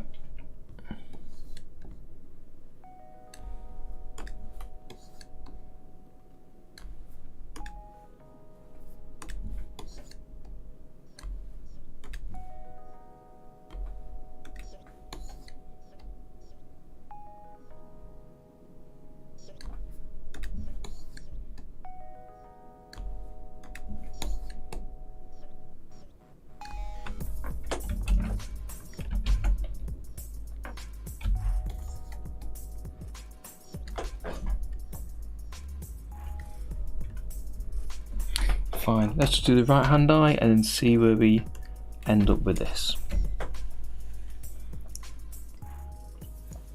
So much for me having a small stream today, a short stream. It's gone a lot longer than I expected. So I'm just winding down now, so we're getting there.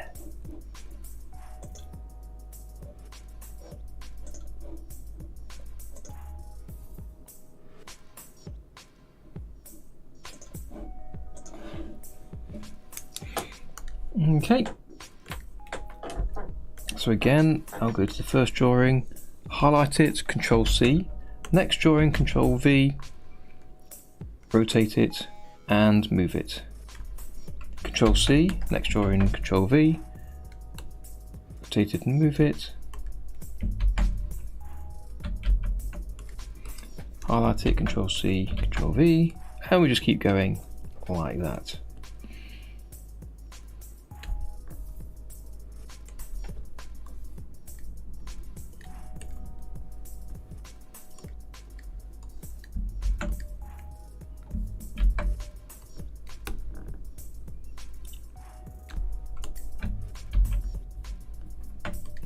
Keep hitting Control C instead of Control V.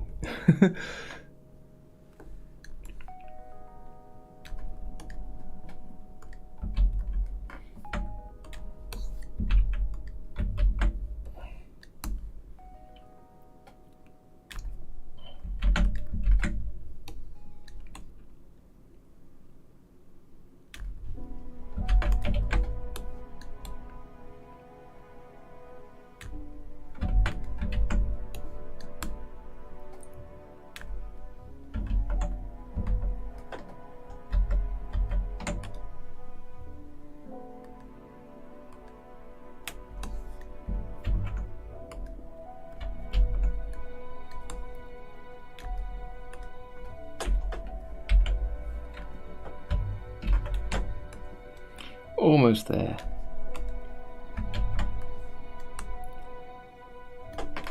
Right. Let's see how that moves. Okay, so let's make sure we're showing the full thing here. Extend the drawing frames. So there's a bit of a gap at the start and the end. So I've already got a little bit of a gap there, so let me add another one. Hit Control and Insert.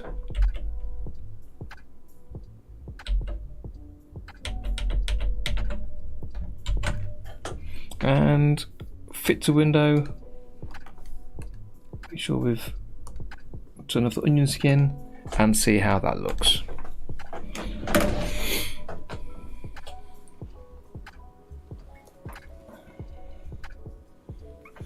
Yeah, I wouldn't mind billions myself, Amar. I'm not expecting to get it anytime soon, though.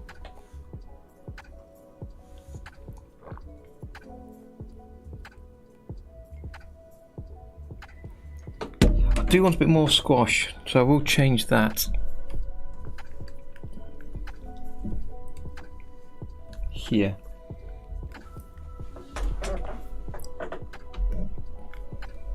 So let's hit save. Before I do anything else, let me take a copy of that backup so I can come back to here if I need to. We've talked about backups and version control. I quite like that, but if I change my mind later, it'll be easier to step back. So this is add some words that make sense to me later. So I'll call this with arms, legs and eyes. Flying. Off. Make a copy. Yep, that's taken it. And then we can mess about to heart's delight and always just drop back if we don't like it. So I'm thinking here, I want this to be more squashed, brought down here, and I want his body to not be that shape. Turn on the onion skin. So I was kind of easing into that.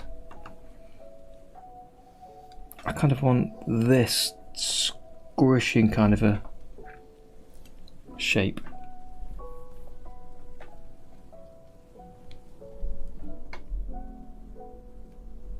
Yeah, I don't particularly want or need billions, not really.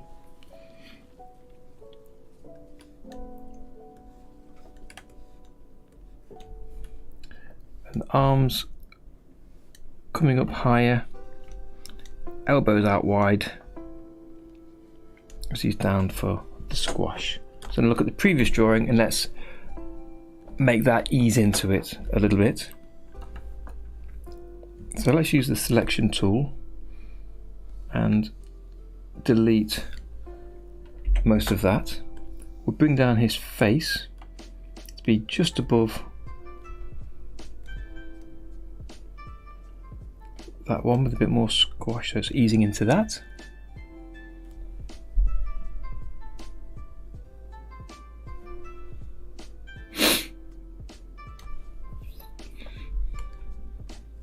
And again,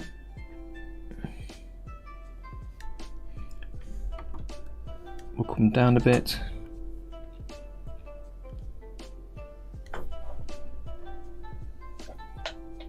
To not quite go as far out to the width. You step through those,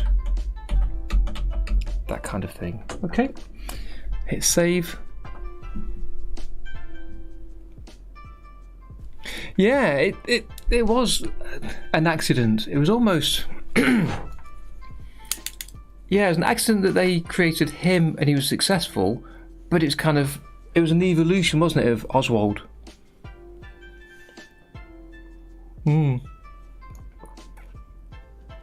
Yeah, they learned what worked and then built on that, and not just what worked, I think, but what sold. So it's not even necessarily what was good or what was right, what people were willing to pay for.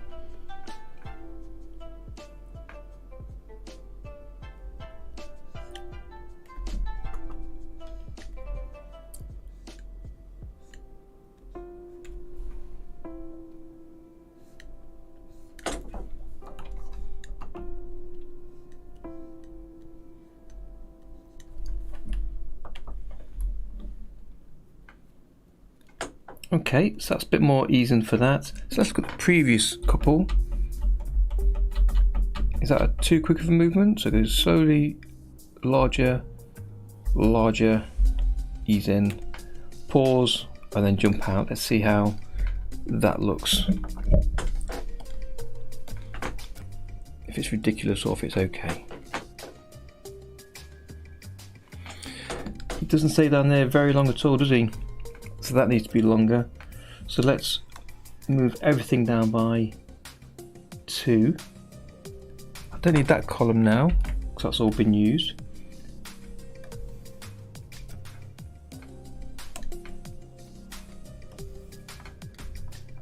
One, 2.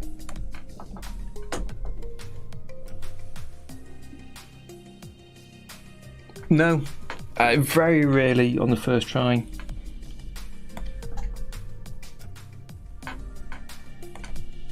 So again, I'm going to add another drawing directly after this.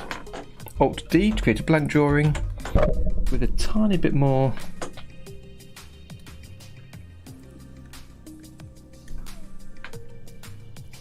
movement.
So it doesn't just stop dead for a few frames. Have a little bit of extra movement in here. We'll see how this looks. And I think we're just about there, possibly.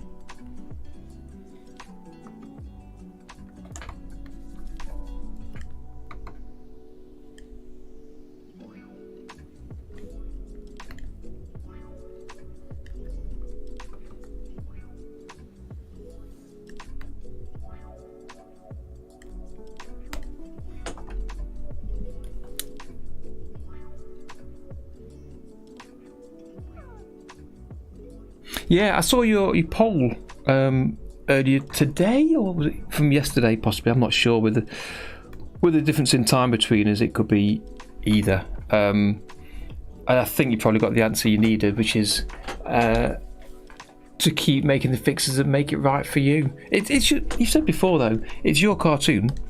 You can sort of do what you like and what makes sense to you.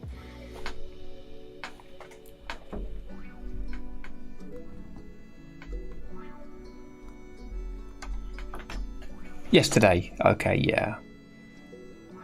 Yeah, I think as much as we all want to see it as soon as possible, we'll wait. But even if we won't, yeah, tongue-in-cheek, exactly. But even if we won't wait, tough, make us wait. If you want to redo some shots, redo them, obviously. You don't need me to tell you that, I know, but that's how I think most of us see it.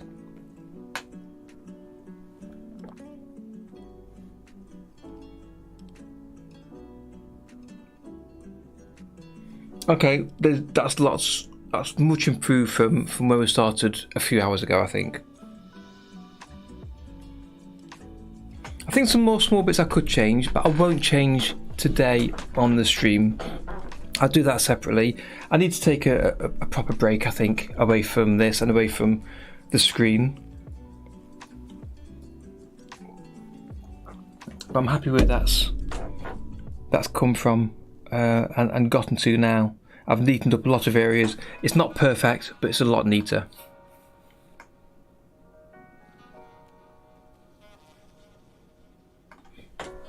In case you're wondering, anyone, I'm just looking at different parts. So on one jump, I'm following his arms.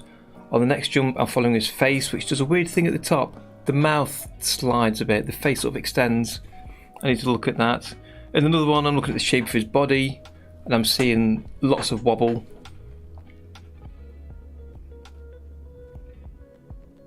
Yeah, let me look at his face up here.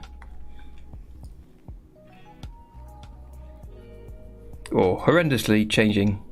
But it's that movement that I don't like.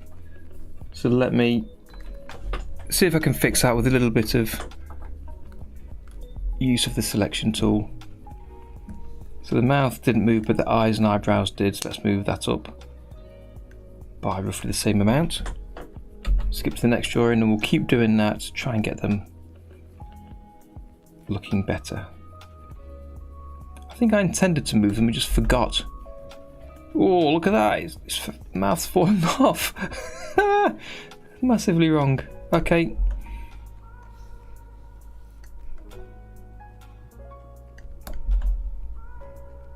And he's falling out, so that's less important, but I'll place this up a bit just to try and follow the same spacing. Let's take another look at that.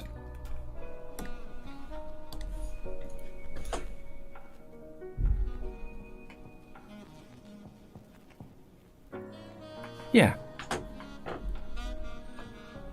Yeah, no problem, Dave. Yeah, we'll all keep an eye on your server for that. And again, if you want to share it on my server, feel free.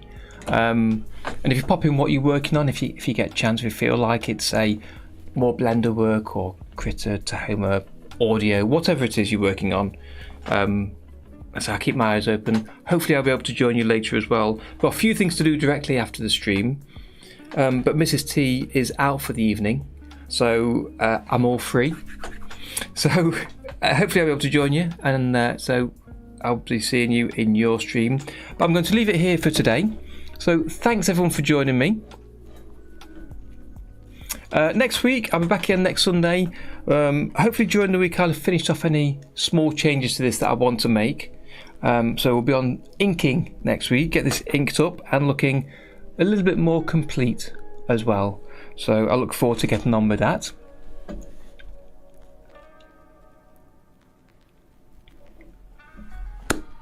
So thanks for joining me. Nothing else to share on here, so I'll see you next Sunday if I don't speak to you before over on the Discord server. So have a great rest of your week, and I'll speak to you soon.